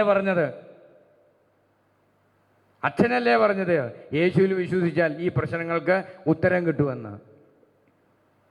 ഹല്ലേലൂയ, ഹല്ലേലൂയ. അപ്പം ഞാൻ പറഞ്ഞു, നിങ്ങൾ യേശു ശരിക്കും വിശ്വസിച്ചോ? ഞാൻ പറഞ്ഞ പോലെ പ്രാർത്ഥിച്ചോ ചോദിച്ചു. അപ്പോൾ ഇവർ പറഞ്ഞു, ഞങ്ങൾ പ്രാർത്ഥിച്ചു.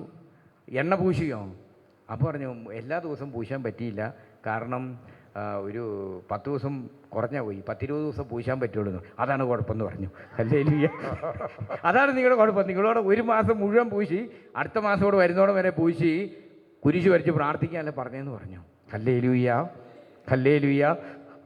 അപ്പോൾ അതുകൊണ്ട് അങ്ങനെ ചെയ്യാമെന്നുണ്ടെങ്കിലും ഈ ശക്തമായിട്ട് പ്രാർത്ഥിക്കാൻ നോക്കി മുട്ടുകുത്താൻ പറഞ്ഞു. ഇവർ വീണ്ടും മുട്ടുകുത്തി. ഹല്ലേലൂയ. അപ്പം ഞാനിങ്ങനെ കുരിശ് വെച്ച് പ്രാർത്ഥിക്കുകയാണ്, ഒരു കുരിശൊക്കെ വെച്ച് അങ്ങനെ ഇവരുടെ തലയിൽ കുരിശ് വരച്ച് അങ്ങനെ ശക്തമായിട്ട് പ്രാർത്ഥിക്കും. അപ്പോൾ ആ പ്രാർത്ഥന ഇടയ്ക്ക് സ്തുതിച്ചൊക്കെ പ്രാർത്ഥിക്കും. ഇവരോട് പറഞ്ഞു, യേശുവേ നന്ദി, യേശുവേ സ്തുതിച്ച് പ്രാർത്ഥിക്കാൻ. ഈ സമയത്ത് ഞാൻ കർത്താവിനോട് ഇങ്ങനെ പറഞ്ഞു, മനസ്സിൽ ഇങ്ങനെ പറഞ്ഞു, കർത്താവെ മുടി കിളിപ്പിച്ചു കൊടുക്കണം, നാണക്കേടാക്കരുത്, നിനക്കാ മോശം എന്ന് പറഞ്ഞു. ഹല്ലേലൂയ. മുടി കിളിപ്പിച്ചു കൊടുക്കണം, ഇത് നിൻ്റെ മഹത്വത്തിന് വേണ്ടിയിട്ടാണ്, അതുകൊണ്ട് മോശമാക്കിയേക്കരുത്, നാണക്കേടാക്കരുത്. കർത്താവിനോട് പറയാമല്ലോ ഇങ്ങനെ. Hallelujah, hallelujah. അങ്ങനെ പറഞ്ഞ് വീണ്ടും പ്രാർത്ഥിച്ചിട്ട് പറഞ്ഞു, നിങ്ങൾ ഇന്ന് പോകാൻ നേരത്ത് പ്രത്യേക ഒരു ആശീർവാദം കൂടി മേടിച്ചിട്ട് പോകണം. പോകുമ്പം ഒരു 10-35 ബോട്ടിൽ കൊണ്ടുപോകാൻ പറഞ്ഞു. ചെറിയ ബോട്ടിലാണ്, ഓരോ ദിവസം കൂടുതൽ കൊണ്ടുപോയി അങ്ങോട്ട് പൂശി കാണാൻ പറഞ്ഞു. Hallelujah, hallelujah. പിറ്റേ മാസം 2-ാം മാസം നേരത്തെ എത്തി, പിറ്റേ മാസം ഇവർ വരുന്നുമില്ല. ഹല്ലേലൂയ. അപ്പം ഈ ശുശ്രൂഷ ആരംഭിച്ചു, ഇവരെ കാണുന്നില്ല. 9:30 ആരംഭിക്കും, 10 ആയി, 10:30 ആയി. ഇപ്പം ഞാൻ ഇങ്ങനെ വാച്ച് ചെയ്ത് നോക്കുന്നുണ്ട്, പക്ഷേ ഇവരെ കാണുന്നില്ല. 12 മണിക്ക് കുർബാന തുടങ്ങി, അപ്പോഴും വരുന്നില്ല. 12:30 ആകാറായപ്പോഴത്തേക്കും, അങ്ങനെയാണല്ലോ നമ്മുടെയൊക്കെ സ്വഭാവം തന്നെയാണ് അവരും കാണിച്ചു. ഹല്ലേലൂയ. നമ്മുടെ സ്വഭാവം അങ്ങനെയല്ലേ, കിട്ടിക്കഴിഞ്ഞാൽ പിന്നെ നമ്മൾ വരാനൊക്കെ മടിക്കുമല്ലോ എന്ന് പറഞ്ഞാൽ ഈ ഒരു 12:30 ആയപ്പോൾ കുർബാന തുടങ്ങി, സർവാധീവന കഴിഞ്ഞാൽ അതിൻ്റെ ഇടയ്ക്ക് ഒരു പ്രസംഗം നടത്തിക്കൊണ്ട് സമയത്ത് ഞാൻ നോക്കുമ്പം ഇവർ ദൂരെ നിന്ന് ഇങ്ങനെ വരുന്നത് കാണാം, പള്ളിയിൽ നിന്ന് കാണാം. 3 വാതിലുണ്ട്, അതുകൊണ്ട് ഈ ഫ്രണ്ടിൽ കൂടി വന്ന് ഇങ്ങനെ വരുന്ന ആ പരിസരത്തൂടെ വരുന്ന മുഴുവൻ നമുക്ക് കാണാം. മുറ്റത്ത് കയറിയാൽ കാണാം, ജനലും 3 വാതിലും. അപ്പം ദൂരെ നിന്ന് റോട്ടിൽ നിന്ന് വരുന്നവരെ കാണാം, റോഡ് സൈഡാണ് പള്ളി. അപ്പം ഞാൻ നോക്കുമ്പം ഈ അമ്മയും മരുമകളും കൂടി ദൂരെ നിന്ന് ഇങ്ങനെ വരുമ്പോൾ ദൂരേന്നെ കണ്ടു, ഞാൻ പള്ളി ഇരിക്കുമ്പോൾ കണ്ടു, ഷാള് ഈ കിടക്കുന്ന പോലെ കഴുത്തെ ഇങ്ങോട്ടേക്കാണ്, തലയിൽ ഇങ്ങനെ പൊതിഞ്ഞ് പിടിച്ചിട്ടല്ല നിൽക്കുന്നത്. നോക്കുമ്പോൾ ദൂരെ നിന്ന് ഇങ്ങനെ ഷാള് കഴുത്തെ ചുറ്റി വലിയ ഗമയ്ക്ക് വന്ന് ഫ്രണ്ടിൽ കൂടി വന്ന് കയറി ഫ്രണ്ടിൽ കയറി നിന്നു. അപ്പോൾ ദൂരേന്നെ എനിക്ക് കാണാം തലയിൽ കറുത്ത, ഇങ്ങനെ ദൂരേന്ന് കാണാം കറുത്തത്. അങ്ങനെ വന്ന് ഇവിടെ നോക്കുമ്പോൾ ഇവരുടെ തലയിൽ നിറച്ച് തലമുടിയാൻ കാണുകയാണ്. പറഞ്ഞു ഹല്ലേലൂയ, ഹല്ലേലൂയ, ഹല്ലേലൂയ. അപ്പോൾ കുർബാന കഴിഞ്ഞു. കുർബാന കഴിഞ്ഞപ്പോൾ സങ്കീർത്തി വന്നു. സങ്കീർത്തി വന്ന് ഈശോ ഞങ്ങളെ അനുഗ്രഹിച്ചു എന്ന് പറയുമ്പോൾ നോക്കുമ്പോൾ എന്താണെന്നറിയാം, ഏതാണ്ട് ഒരു 1/2 ഇഞ്ചോ 1 ഇഞ്ചോളം ഒക്കെ ഇങ്ങനെ ഇത് കുറ്റിയായിട്ട് ഇത് മുളച്ചു പൊങ്ങി. അപ്പം ഞാനിങ്ങനെ ഒന്ന് തൊട്ടൊക്കെ നോക്കി, നല്ല ഉറപ്പോട് കൂടി വന്നേക്കാണ്. ഹല്ലേലൂയ. അപ്പോൾ ഈ ഇവർ പറഞ്ഞൊരു കാര്യമുണ്ട്, പണ്ടിങ്ങനെ പൊക്കത്തിൽ കൂടി ഉണ്ടായിരുന്നു, ഇപ്പോൾ താഴെ കൂടി ഇറങ്ങി കൂടി കെളുത്തു എന്ന് പറഞ്ഞു. Hallelujah, hallelujah. അപ്പോൾ ദൈവം ഇടപെടുമെന്ന് നമ്മൾ വിശ്വസിക്കണം. നമ്മൾ നഷ്ടധൈര്യരായിട്ട് മാറരുത്. നമ്മുടെ ജീവിതത്തിൽ പ്രശ്നങ്ങളിലൂടെ അതുപോലെ ഞെരുക്കളിലൂടെ കടന്നു പോകുമ്പോൾ നമ്മെ അനുഗ്രഹിക്കാൻ കാത്തിരിക്കുന്ന ഒരു ദൈവമുണ്ട്, ഒരു ഈശോയുണ്ട്. പറഞ്ഞേ ഹല്ലേലൂയ, ഹല്ലേലൂയ. അതുകൊണ്ട് സങ്കീർത്തനം 27:14 ഒന്ന് വായിച്ചേ.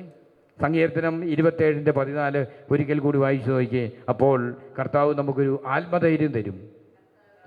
കർത്താവിൽ പ്രത്യാശ അർപ്പിക്കുവിൻ, ദുർബലരാകാതെ ധൈര്യം അവലംബിക്കുവിൻ, കർത്താവിന് വേണ്ടി കാത്തിരിക്കുവിൻ. ഒരിക്കൽ വലതുകൈ ഉയർത്തി ഒരിക്കൽ കൂടി പറയാം. കർത്താവിൽ പ്രത്യാശ അർപ്പിക്കുവിൻ, കർത്താവിൽ പ്രത്യാശ അർപ്പിക്കുവിൻ, ദുർബലരാകാതെ ധൈര്യം അവലംബിക്കുവിൻ, കർത്താവിന് വേണ്ടി കാത്തിരിക്കുവിൻ.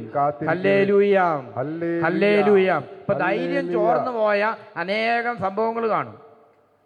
നമ്മുടെ ധൈര്യം ചോർന്നു പോയിട്ട് കാണും. അനേകം പ്രശ്നങ്ങളിലൂടെ നമ്മൾ കടന്നു വരുമ്പോൾ എത്ര പ്രാർത്ഥിച്ചിട്ടും നടക്കാത്ത ഓരോ കാര്യങ്ങൾ കാണുമായിരിക്കും. ഇങ്ങനെയുള്ള പ്രതിസന്ധിയിലൂടെ എല്ലാം കടന്നു പോകുമ്പോഴും കർത്താവ് പറയുക, കർത്താവിൽ നിങ്ങൾ പ്രത്യാശ അർപ്പിക്കണം, ധൈര്യം ചോർന്നു പോകരുതെന്ന് പറയാണ്. പറഞ്ഞേ ഹല്ലേലൂയാം, സന്തോഷത്തോട് പറഞ്ഞേ ഹല്ലേലൂയാം. യേശുവേ ആരാധന, യേശുവേ ആരാധന, ഹല്ലേലൂയാം, ഹല്ലേലൂയ. അതുകൊണ്ട് ക്രിസ്തുസ് വിവിധ എന്ന് പറയുന്ന ഒരു അപ്പസ്തോലിക ആഹ്വാനമുണ്ട്, ഫ്രാൻസിസ് പാപ്പയുടെയാണ്. ക്രിസ്തുസ് വിവിധ എന്ന് പറഞ്ഞാൽ Jesus alive, Jesus is alive, ക്രിസ്തു ഇന്നും ജീവിക്കുന്നു എന്ന് പറയുന്ന അപ്പസ്തോലിക ആഹ്വാനമാണ്. ഈ അപ്പസ്തോലിക ആഹ്വാനത്തിൽ അതിൻ്റെ 2ാമത്തെ ഖണ്ഡികയിൽ ഫ്രാൻസിസ് പാപ്പ ഇങ്ങനെ പറഞ്ഞ് പഠിപ്പിക്കുന്നുണ്ട്, ക്രിസ്തു നിന്നിലുണ്ട്, ക്രിസ്തു നിന്നോടൊപ്പമുണ്ട്, അവിടെ നിന്നെ ഒരിക്കലും ഉപേക്ഷിക്കുകയില്ല, നീ എത്ര ദൂരത്ത് അലഞ്ഞാലും ഉത്തിതനായവൻ എപ്പോഴും അവിടെയുണ്ട്, അവിടുന്ന് നിന്നെ വിളിക്കുന്നു.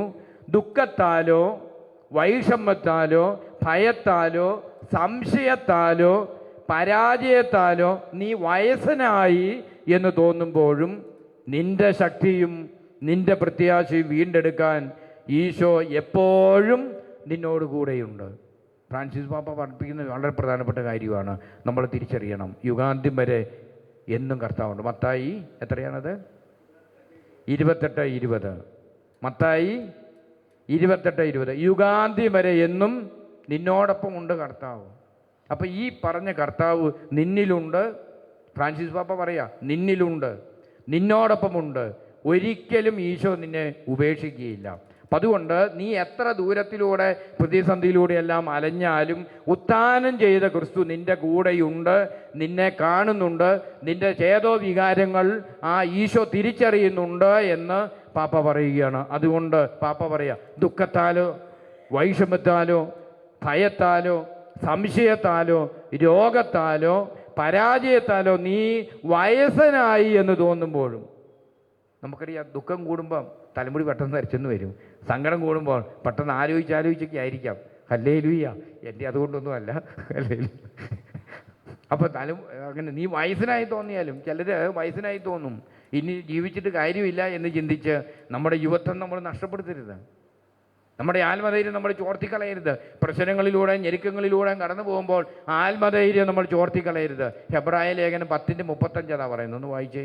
ഹെബ്രായ ലേഖനം 10:35. നമ്മുടെ ആത്മധൈര്യം നമ്മൾ ചോർത്തിക്കളയരുത്. ഈശോ പറയുക, നമ്മുടെ ആത്മധൈര്യം നമ്മൾ ചോർത്തിക്കളയരുത്. ഹെബ്രായർ 10:35.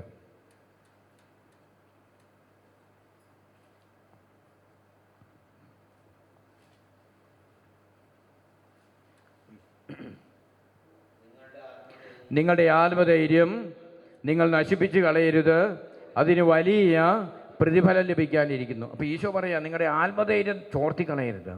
32 മുതലുള്ള വാചനം ഒന്ന് വായിച്ചു നോക്കിയേ. നമ്മൾ കഴിഞ്ഞകാല ജീവിതത്തിൽ ആത്മധൈര്യം ചോർന്നു പോകാതെ ജീവിച്ച നാളുകൾ നമുക്കുണ്ട്. അതിനെക്കുറിച്ച് വചനം പറയാം. നമ്മുടെ ജീവിതത്തിൽ ആത്മധൈര്യം നഷ്ടപ്പെട്ടു പോകാതെ നമ്മൾ ജീവിച്ച നാളുകളുണ്ട്. അതിനെക്കുറിച്ച് നമ്മളിപ്പോൾ ഓർക്കണം എന്ന് പറയുക. ഇപ്പം ഇവിടെ ഇരിക്കുന്നവർ ഇത്ര വയസ്സിന് മുമ്പ്, ഇത്ര നാൾ നിങ്ങൾ ഇതിന് മുമ്പിൽ നിങ്ങളുടെ കുടുംബജീവിതത്തിൽ, നിങ്ങളുടെ വ്യക്തിപരമായ ജീവിതത്തിൽ, കരിയറിൽ, പ്രൊഫഷനിൽ എല്ലാം കർത്താവ് അനുഗ്രഹിച്ചിട്ടുണ്ട്. അപ്പോൾ അതുകൊണ്ട് ഇപ്പോഴത്തെ ഒരു പ്രതിസന്ധി, ചിലപ്പോൾ ഇപ്പം നല്ലൊരു പ്രതിസന്ധി ആയിരിക്കും, ഞെരുക്കമായിരിക്കും, സാമ്പത്തിക നഷ്ടമായിരിക്കും, ആരോഗ്യ നഷ്ടമായിരിക്കും, ഇങ്ങനെയെല്ലാം ഇതിലൂടെയെല്ലാം പോകുന്നുണ്ടെങ്കിൽ നിങ്ങൾ കഴിഞ്ഞ കാലങ്ങളിലേക്ക് തിരിഞ്ഞു നോക്കാൻ പറയുകയാണ്. കഴിഞ്ഞ നാളുകളിൽ ഈ കർത്താവ് തന്നെയല്ല നിങ്ങളെ അനുഗ്രഹിച്ചത്. ഇപ്പം നിങ്ങൾക്ക് വിളിച്ചിട്ടും ഉത്തരം കിട്ടുന്നില്ലെങ്കിലും, ഇപ്പം നിങ്ങൾ പെട്ടെന്ന് അതിൽ കർത്താവിനോട് ഏതെങ്കിലും പരിഭവത്തിലൂടെ നിങ്ങൾ കടന്നു പോകുന്നുണ്ടെങ്കിലും, കഴിഞ്ഞ നാളുകളിൽ അനുഗ്രഹിച്ചൊരു കർത്താവുണ്ട്. ആ കർത്താവിൽ നിങ്ങൾ ആത്മധൈര്യത്തോടെ വിശ്വസിക്കണം എന്ന് വചനം പഠിപ്പിക്കാം. 32 മുതൽ വചനങ്ങൾ ഒരുമിച്ച് വായിക്കാം. നിങ്ങൾ പ്രബുദ്ധരാക്കപ്പെട്ടതിന് ശേഷം കഷ്ടപ്പാടുകളോട് കഠിനമായി പൊരുതി നിന്ന ആ കഴിഞ്ഞ കാലങ്ങൾ ഓർക്കുവിൻ. ചിലപ്പോഴെല്ലാം നിങ്ങൾ വേദനയ്ക്കും അധിക്ഷേപത്തിനും പരസ്യമായി വിഷയമാക്കപ്പെടുകയും മറ്റു ചിലപ്പോൾ ഇവ സഹിച്ചവരുമായി പങ്കുചേരുകയും ചെയ്തു. തടങ്കലിലായിരുന്നപ്പോൾ നിങ്ങൾ വേദനകൾ പങ്കിട്ടു.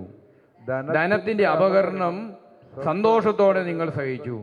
എന്തെന്നാൽ കൂടുതൽ ഉത്കൃഷ്ടവും ശാശ്വതവുമായ ധനം നിങ്ങൾക്കുണ്ടെന്ന് നിങ്ങൾ അറിഞ്ഞിരുന്നു. അപ്പോൾ കഴിഞ്ഞകാല ജീവിതത്തിൽ പ്രതിസന്ധികളെല്ലാം മധ്യത്തിൽ നമ്മൾ ആത്മധൈര്യത്തോടെ പിടിച്ചു നിന്നത് ദൈവം നമ്മുടെ ജീവിതത്തിൽ ഇടപെടും, അനുഗ്രഹിക്കുമെന്നുള്ള ഉറപ്പ് ജീവിതത്തിലുണ്ടായിരുന്നത് കൊണ്ടാണ്. അപ്പോൾ ഈ ഉറപ്പ് ഇന്ന് നമ്മുടെ ജീവിതത്തിൽ എന്തേ ഇല്ലാത്തത് എന്ന് ദൈവത്തിന് വചനം പറയുകയാണ്. അപ്പോൾ അതുകൊണ്ട് നമ്മുടെ ആത്മധൈര്യം നമ്മൾ നഷ്ടപ്പെടുത്തരുത്. ചിലർക്ക് ചിലപ്പം ഇന്ന് മനോധൈര്യം വീണ്ടെടുക്കാൻ പറ്റുന്നില്ലായിരിക്കും. ദൈവവചനം പറയുകയാണ്, വീണ്ടും പറയുന്നുണ്ട് എബ്രായ ലേഖനത്തിൽ 12:2 മുതലുള്ള വചനങ്ങളിൽ, മനോധൈര്യം നമ്മൾ നഷ്ടപ്പെടുത്തരുത്. ഇവിടെ ആദ്യം പറയാം ആത്മധൈര്യം നഷ്ടപ്പെടുത്തരുത്, വീണ്ടും പറയാം മനോധൈര്യം നമ്മൾ നഷ്ടപ്പെടുത്തരുത്, മനോധൈര്യം വീണ്ടെടുക്കണം. നമുക്ക് ഈ വചനം വായിക്കാം. എബ്രായ ലേഖനം 12:2 മുതലുള്ള വചനങ്ങൾ.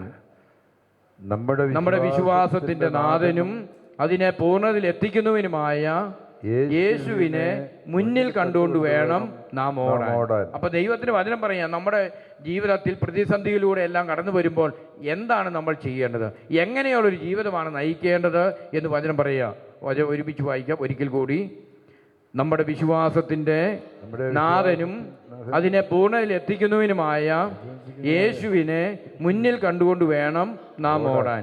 തനിക്കുണ്ടായിരുന്ന സന്തോഷം ഉപേക്ഷിച്ച് അപമാനം വകവയ്ക്കാതെ കുരിശ് ക്ഷമയോടെ സ്വീകരിച്ചു. ദൈവസിംഹാസനത്തിന് വലതുഭാഗത്ത് അവൻ അവരോധിക്കപ്പെടുകയും ചെയ്തു.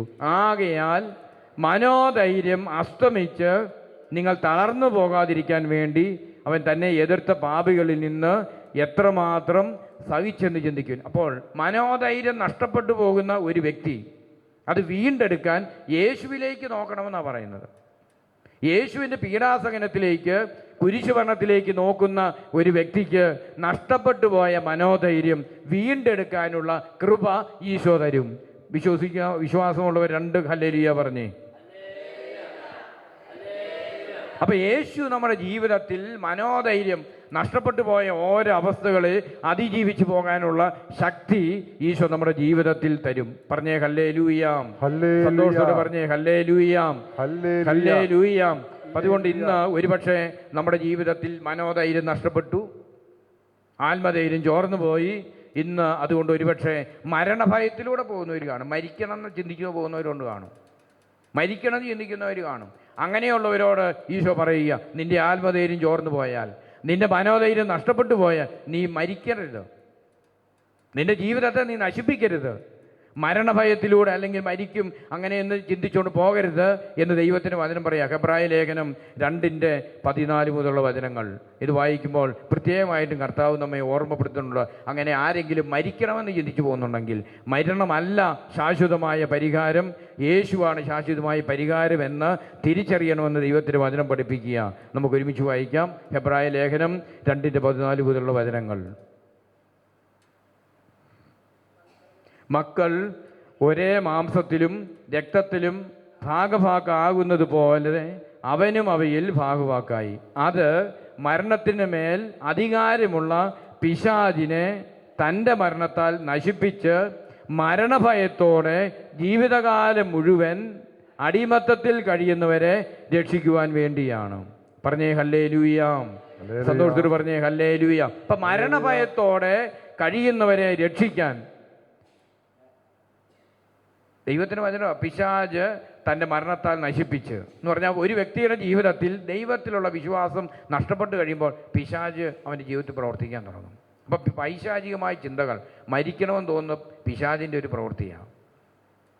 യോഹന്നാൻ 10 വചനം പറയുന്നത് ഇങ്ങനെയാണ്: ഞാൻ വന്നിരിക്കുന്നത് ജീവനുണ്ടാകാനും അത് സമൃദ്ധമായി ഉണ്ടാകാനുമാണ്. അപ്പം യേശുവിൽ വിശ്വസിക്കുന്ന വ്യക്തിയുടെ ജീവിതത്തിൽ അവൻ ജീവിതത്തെ നശിപ്പിക്കാൻ പോകില്ല. അവൻ ചിന്തിക്കാൻ പറ്റില്ല. കാരണം യേശു വന്നിരിക്കുന്നത് ജീവൻ നൽകാനാണ്. അപ്പം യേശു ജീവൻ നൽകുകയും അത് സമൃദ്ധമായി നൽകുകയും ചെയ്യുമ്പോൾ ഒരു വ്യക്തി മരിക്കാൻ പോകുന്നുണ്ടെങ്കിൽ, മരിക്കണമെന്ന് ചിന്തിച്ച് അവൻ ആത്മഹത്യ ചെയ്യാനെല്ലാം പോകുന്നുണ്ടെങ്കിൽ അതിൻ്റെ അർത്ഥം പിശാച് അവൻ്റെ ജീവിതത്തിൽ കടന്നു വന്നു എന്നുള്ളതാണ്. അപ്പം പിശാചല്ല നമ്മുടെ ജീവിതത്തിൽ ഭരിക്കേണ്ടത്, മറിച്ച് യേശുവാണ്. അപ്പം അതുകൊണ്ട് മരണഭയത്തിലൂടെ മരിക്കണമെന്ന് ആരെങ്കിലും ചിന്തിക്കുന്നുണ്ടെങ്കിൽ നമ്മൾ തിരിച്ചറിയണം, അത് പിശാചിൻ്റെ അടിമത്തമാണ്. അപ്പം യേശുവിനെ രക്ഷകനായി സ്വീകരിക്കുന്ന ഒരു വ്യക്തിയുടെ ജീവിതത്തിൽ അവൻ മരിക്കണമെന്ന് ചിന്തിക്കില്ല. അവൻ്റെ ജീവിതത്തെ കർത്താവ് അനുഗ്രഹിക്കും. പറഞ്ഞേ ഹല്ലേലൂയാം.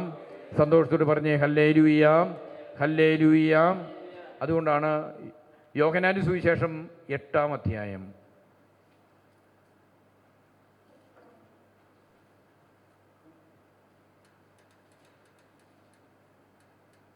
51-ാമത്തെ വചനം ഈശോ പറയുകയാണ്. യോഹന്നാന്റെ സുവിശേഷം 8-ാമത്തെ അധ്യായം 51-ാമത്തെ വചനം: സത്യം സത്യമായി ഞാൻ നിങ്ങളോട് പറയുന്നു, ആരെങ്കിലും എൻ്റെ വചനം പാലിച്ചാൽ അവൻ ഒരിക്കലും മരിക്കുകയില്ല. ആരെങ്കിലും യേശുവിൻ്റെ വചനം പാലിച്ചാൽ, പ്രതിസന്ധിയിലൂടെ ഞെരുക്കങ്ങളിലൂടെ പോകുമ്പോൾ മരണമാണ് ജീവിതത്തിൻ്റെ ഒരു സൊല്യൂഷൻ എന്ന് ചിന്തിക്കുന്നവർ യേശുവിലേക്ക് കടന്നു വന്ന യേശുവിൻ്റെ വചനം പാലിക്കാൻ തുടങ്ങിയാൽ അവൻ മരിക്കുകയില്ല. മരിക്കാതെ യേശു അവൻ്റെ ജീവിതത്തിൽ ജീവിക്കുന്നവനായി അവൻ്റെ ജീവിതത്തിൽ പ്രത്യക്ഷപ്പെട്ട് അവനെ നയിച്ചുകൊണ്ടിരിക്കും. യോഹന്നാൻ 8:36 നോക്കിക്കേ. യോഹന്നാൻ 8:36: അതുകൊണ്ട് പുത്രൻ നിങ്ങളെ സ്വതന്ത്രരാക്കിയാൽ നിങ്ങൾ യഥാർത്ഥത്തിൽ സ്വതന്ത്രരാകും. അപ്പോൾ ഇന്ന് നമ്മൾ പ്രത്യേകമായിട്ടും ചിന്തിച്ചുകൊണ്ടിരിക്കുന്ന വളരെ പ്രധാനപ്പെട്ട കാര്യം ഇതാ: നമ്മുടെ ജീവിതത്തിൽ ഈശോ കടന്നു വരണം. ഈശോ നമ്മുടെ ജീവിതത്തിൽ കടന്നു വരുമ്പോൾ നമ്മുടെ ജീവിതങ്ങളെ ഈശോ രക്ഷിക്കും. നമ്മുടെ ജീവിതത്തെ അനുഗ്രഹിക്കാൻ കാത്തിരിക്കുന്ന ഒരു കർത്താവുണ്ട്. സങ്കീർത്തനം 145:18-19. സങ്കീർത്തനം 145:18-19 വചനങ്ങൾ: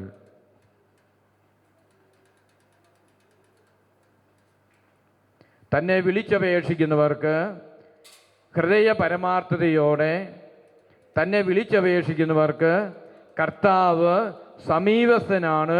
അവിടുന്ന് അവരുടെ നിലവിളി കേട്ട് അവരെ രക്ഷിക്കുന്നു. പറഞ്ഞേ ഹല്ലേലൂയാം, ഹല്ലേലൂയാം. നമുക്ക് വലതുകരമുയർത്തി ഈ വചനം പറയാം. തന്നെ വിളിച്ചപേക്ഷിക്കുന്നവർക്ക് ഹൃദയ പരമാർത്ഥതയോടെ തന്നെ വിളിച്ചപേക്ഷിക്കുന്നവർക്ക് കർത്താവ് സമീപസ്ഥനാണ്. അവിടുന്ന് അവരുടെ നിലവിളി കേട്ട് അവരെ രക്ഷിക്കുന്നു. ഹല്ലേലൂയാം, ഹല്ലേലൂയാം, ഹല്ലേലൂയാം. അതുകൊണ്ട് സ്നേഹമുള്ളവരെ, ഇന്ന് നമ്മൾ ഈ വചന ശുശ്രൂഷ നമ്മൾ പങ്കെടുക്കുമ്പോൾ നമ്മെ അനുഗ്രഹിക്കാൻ കടന്നു വരുന്ന, നമ്മെ അനുഗ്രഹിക്കാൻ കാത്തിരിക്കുന്ന ഒരു കർത്താവുണ്ട്. അപ്പം അതുകൊണ്ട് നമുക്ക് ഈശോയുടെ വഴികളിലൂടെ നമ്മൾ വീണ്ടും ചരിക്കാൻ തയ്യാറാകുമ്പോൾ നമ്മുടെ ജീവിതങ്ങളെ കർത്താവ് അനുഗ്രഹിക്കും. കർത്താവിനെ ഭയപ്പെട്ട് ബഹുമാനിച്ച് ആരാധിച്ചുള്ള ഒരു ജീവിതം നമ്മൾ നയിക്കണമെന്ന് ദൈവത്തിന് വചനം പറയുകയാണ്. അങ്ങനെ ദൈവത്തിൻ്റെ വഴികളിലൂടെ നടക്കാൻ നമ്മൾ തയ്യാറാകുമ്പോൾ ഒരു ഭക്തൻ്റെ ജീവിതത്തിൽ ദൈവം നൽകുന്ന അനുഗ്രഹങ്ങൾ എന്താണ് എന്ന് സങ്കീർത്തനം 128 മുഴുവനും പറഞ്ഞു വയ്ക്കുക. ദൈവഭക്തന്, ദൈവത്തെ ആരാധിച്ച് ദൈവത്തിൻ്റെ വഴികളിലൂടെ പോകുന്ന ഒരു വ്യക്തിക്ക് ദൈവം നൽകുന്ന അനുഗ്രഹം എന്താണ്, ജീവിതകാലം മുഴുവനും നൽകപ്പെടുന്ന അനുഗ്രഹം, അതിനെക്കുറിച്ച് ദൈവത്തിൻ്റെ വചനം നമ്മൾ അവസാനമായിട്ട് നമ്മൾ സങ്കീർത്തനം 128 എല്ലാവരും എടുത്ത് ഒരുമിച്ച് നമുക്ക് വായിക്കാം. സങ്കീർത്തനം 128 എടുത്ത് ഒരുമിച്ച് വായിച്ച് കർത്താവിൻ്റെ വഴികളിലൂടെ നമ്മൾ നടക്കുമ്പോൾ നമുക്ക് ലഭിക്കുന്ന അനുഗ്രഹം ഒരുമിച്ച് വായിക്കാം. കർത്താവിനെ ഭയപ്പെടുകയും അവിടുത്തെ വഴികളിൽ നടക്കുകയും ചെയ്യുന്നവൻ ഭാഗ്യവാൻ. നിന്റെ അധ്വാന ഫലം നീ അനുഭവിക്കും. നീ സന്തുഷ്ടനായിരിക്കും. നിനക്ക് നന്മ വരും. നിന്റെ ഭാര്യ ഭവനത്തിൽ ഫലസമൃദ്ധമായ മുന്തിരി പോലെയായിരിക്കും. നിന്റെ മക്കൾ നിന്റെ മേശയ്ക്ക് ചുറ്റും ഒലിവ് തൈകൾ പോലെയും. കർത്താവിൻ്റെ ഭക്തൻ ഇപ്രകാരം അനുഗ്രഹീതനാകും. കർത്താവ് സിയോനിൽ നിന്ന് നിന്നെ അനുഗ്രഹിക്കട്ടെ. നിന്റെ ആയുഷ്കാലം അത്രയും നീ ജെറുസലേമിൻ്റെ ഐശ്വര്യം കാണും. മക്കളുടെ മക്കളെ കാണാൻ നിനക്ക് ഇടവരട്ടെ. ഇസ്രായേലിന് സമാധാനം ഉണ്ടാകട്ടെ. ഇപ്പൊ ദൈവത്തിന് വചനം പറയാം, കർത്താവിനെ ഭയപ്പെട്ട് കർത്താവിനെ ആരാധിച്ച് കർത്താവിൻ്റെ വഴിയിൽ നിന്നും അണുവിട വ്യതിചലിക്കാതെ പോകുന്ന ഒരു വ്യക്തിയുടെ ജീവിതത്തിൽ ഈശോ പറയുകയാണ്, നിന്റെ അധ്വാന ഫലം നീ അനുഗ്രഹിക്കും, നീ അനുഭവിക്കും. നിന്റെ ജീവിതത്തിൽ അധ്വാനങ്ങളുടെ മേഖലകളിൽ കർത്താവ് അനുഗ്രഹിക്കും. ഇന്ന് നമ്മുടെ ജീവിതത്തിൽ അധ്വാന വഴികളിൽ ഏതെങ്കിലും തകർച്ചയിലൂടെ പോകുന്നുണ്ടെങ്കിൽ നമ്മൾ ഇന്ന് പ്രത്യേകമായിട്ടും കർത്താവിനെ രക്ഷകനും നാഥനുമായി ഏറ്റുപറഞ്ഞ് ആരാധിക്കാം. കർത്താവിനെ ആരാധിക്കുമ്പോൾ കർത്താവ് നമ്മുടെ അധ്വാന മേഖലകളെ അനുഗ്രഹിക്കും. എന്നിട്ട് വചനം പറയുക, നീ സന്തുഷ്ടനായിരിക്കും. ഇന്ന് അസന്തുഷ്ടിയിലൂടെ പോകുന്ന വ്യക്തികളും കുടുംബങ്ങളും ഉണ്ട്. ആ അസന്തുഷ്ടി നിൻ്റെ ജീവിതത്തിൽ എടുത്തു മാറ്റാൻ ഈശോയെ ആരാധിക്കുമ്പോൾ പറ്റും. എന്നിട്ട് അടുത്ത വചനം പറയുകയാണ്, നിൻ്റെ ജീവിതത്തിൽ നന്മ വരും. തിന്മയായ കാര്യങ്ങൾ നാശത്തിൻ്റെ വഴികളിലൂടെ ഇന്ന് പോകുന്നുണ്ടെങ്കിൽ നന്മ തന്നുകൊണ്ട് കർത്താവ് നിൻ്റെ ജീവിതത്തെ അനുഗ്രഹിക്കും. എന്നിട്ട് അടുത്ത വചനം പറയാം, നിൻ്റെ ഭാര്യ നിൻ്റെ ഭവനത്തിൽ ഫലസമൃദ്ധമായി മുന്തിരിയാകും എന്ന് പറഞ്ഞാൽ നിൻ്റെ കുടുംബത്തിൽ കർത്താവ് സമാധാനം തന്നുകൊണ്ട് ഭർത്താവും ഭാര്യയും ഒരുമിച്ച് സന്തോഷത്തോടെ കൂട്ടായ്മയിൽ സമാധാനത്തിൽ സന്തോഷത്തിൽ ജീവിക്കാനുള്ള കൃപ കർത്താവിനെ ആരാധിക്കുന്ന വ്യക്തികളുടെ ജീവിതത്തിൽ കുടുംബങ്ങൾ തരുമെന്ന് ദൈവത്തിന് വചനം പറയുക. അങ്ങനെ ആരാധിക്കുമ്പോൾ അടുത്ത വചനം പറയുകയാണ്, നിൻ്റെ മക്കൾ മേശയ്ക്ക് ചുറ്റും നിൽക്കുന്ന സൈത്തുമുള പോലെയായിരിക്കുമെന്ന്. എന്ന് പറഞ്ഞാൽ നമുക്കറിയാം ഇൻഡോർ പ്ലാന്റ്സ് ഒക്കെ വീട്ടിൽ കയറ്റി എല്ലായിടത്തും വെക്കുന്നില്ലേ എന്ന് പറഞ്ഞ പോലെ വീട്ടിൽ ഇൻഡോർ പ്ലാന്റ്സ് തളിർത്തു നിൽക്കുന്നത് പോലെ നിൻ്റെ മക്കൾ നിൻ്റെ ഭവനത്തിൽ തളിർത്തു നിൽക്കുന്ന മക്കളായിട്ട് മാറുമെന്നാണ് പറഞ്ഞത്. നിൻ്റെ കുടുംബത്തിൻ്റെ അനുഗ്രഹം. ഇൻഡോർ പ്ലാന്റ്സ് കാണുമ്പോൾ സന്തോഷമില്ല വീട്ടിൽ എല്ലായിടത്തോടും എടുത്തു വെച്ച് കഴിയുമ്പോൾ. ഇതുപോലെ നിൻ്റെ മക്കളെ കാണുമ്പോൾ നിനക്ക് സന്തോഷം ഉണ്ടാകുമെന്നാണ് പറഞ്ഞത്. ചിലർക്ക് മക്കളെ കാണുമ്പോൾ ഇന്ന് പേടിയായിരിക്കും, അല്ലെങ്കിൽ ഭയമായിരിക്കും, അവരെ ഓർത്ത് ഉത്കണ്ഠയായിരിക്കും. മക്കളെ കാണുമ്പോൾ നിൻ്റെ ജീവിതത്തിൽ അനുഗ്രഹമായിട്ടും ആത്മസംതൃപ്തി അതുപോലെ തന്നെ സന്തോഷം ഇതെല്ലാം നിൻ്റെ ജീവിതത്തിൽ തരാൻ ഈശോയ്ക്ക് പറ്റും. അതുകൊണ്ടാണ് വചനം പറയുന്നത്, നിൻ്റെ മക്കൾ നിൻ്റെ മേശയ്ക്ക് ചുറ്റും ഒലിവ് തൈകൾ പോലെയായിരിക്കും. ഇങ്ങനെ കർത്താവിനെ ആശ്രയിക്കുന്നവനും കർത്താവിനെ ഭയപ്പെടുന്നവനും ആരാധിക്കുന്നവനും അനുഗ്രഹിക്കപ്പെടുമെന്ന് പറയുകയാണ്. തുടർന്ന് വചനം പറയുന്നുണ്ട്, നിൻ്റെ ആയുഷ്കാലം അത്രയും നിനക്ക് ഐശ്വര്യം ലഭിക്കും. നിൻ്റെ അടുത്ത തലമുറയെ കാണാൻ, മക്കളുടെ മക്കളെ കാണാൻ, തലമുറകൾ അനുഗ്രഹിക്കപ്പെട്ടതായി കാണാൻ നിൻ്റെ ജീവിതത്തിൽ കർത്താവ് ഇടവരുത്തുമെന്ന് പറയുകയാണ്. അതുകൊണ്ട് സ്നേഹമുള്ളവരെ, നമുക്ക് കർത്താവിനെ ആരാധിക്കാം, കർത്താവിന് മഹത്വം നൽകാം. ജീവിതത്തിൽ കർത്താവിനെ ആരാധിക്കുന്ന കുടുംബങ്ങളായി നമ്മുടെ കുടുംബങ്ങളെ നമ്മൾ രൂപാന്തരപ്പെടുത്തുമ്പോൾ, കർത്താവിനെ ഭയപ്പെട്ട് കർത്താവിന് നിരക്കാത്ത കാര്യങ്ങൾ നമ്മുടെ ജീവിതങ്ങളിൽ നിന്നും നമ്മൾ എടുത്തു കളയാൻ തയ്യാറാകുമ്പോൾ കർത്താവ് നമ്മുടെ കുടുംബങ്ങളെ വീണ്ടും അനുഗ്രഹിച്ച് കൃപ കൊണ്ട് നമ്മുടെ കുടുംബങ്ങളെ നിറയ്ക്കും. നമുക്ക് എഴുന്നേറ്റ് നിൽക്കാം. എഴുന്നേറ്റ് ഇന്ന് കർത്താവിനെ ആരാധിച്ച് കർത്താവിനെ മഹത്വപ്പെടുത്തി നമ്മുടെ കുടുംബങ്ങൾ വീണ്ടും അനുഗ്രഹത്തിൻ്റെ ഭവനങ്ങളായി മാറാൻ ആഗ്രഹിച്ച് നമുക്ക് രണ്ട് കരങ്ങൾ ഉയർത്തി സ്തുതിച്ച് എല്ലാവരും ചേർന്ന് ആരാധിക്കുന്നു. ഹല്ലേലൂയ, ഹല്ലേലൂയ, ആരാധന, ആരാധന. ഈശോയെ നന്ദി പറഞ്ഞ് ആരാധിക്കുന്നു. പരിശുദ്ധാത്മാവേ, ഞങ്ങൾ അങ്ങയെ സ്നേഹിച്ച് ആരാധിക്കുന്നു. ഞങ്ങളുടെ കുടുംബങ്ങളെ അനുഗ്രഹിക്കണമേ, വ്യക്തി ജീവിതങ്ങളെ അനുഗ്രഹിക്കണമേ. ഓ പരിശുദ്ധാത്മാവേ, ഇന്ന് അങ്ങയുടെ വചനം കേട്ട് അങ്ങയെ സ്നേഹിക്കുന്ന ആരാധിക്കുന്ന ഞങ്ങളുടെ ഹൃദയങ്ങളിലേക്കും കുടുംബങ്ങളിലേക്കും അങ്ങ് രാജാവായി മാറണമേ. ഞങ്ങളുടെ കുടുംബങ്ങളെ അനുഗ്രഹത്തിന്റെ ഭവനങ്ങളാക്കി മാറ്റണമേ. ഹല്ലേലൂയ, ഹല്ലേലൂയ, ആരാധന, ആരാധന, ആരാധന. യേശുവേ, ആരാധന, ആരാധന.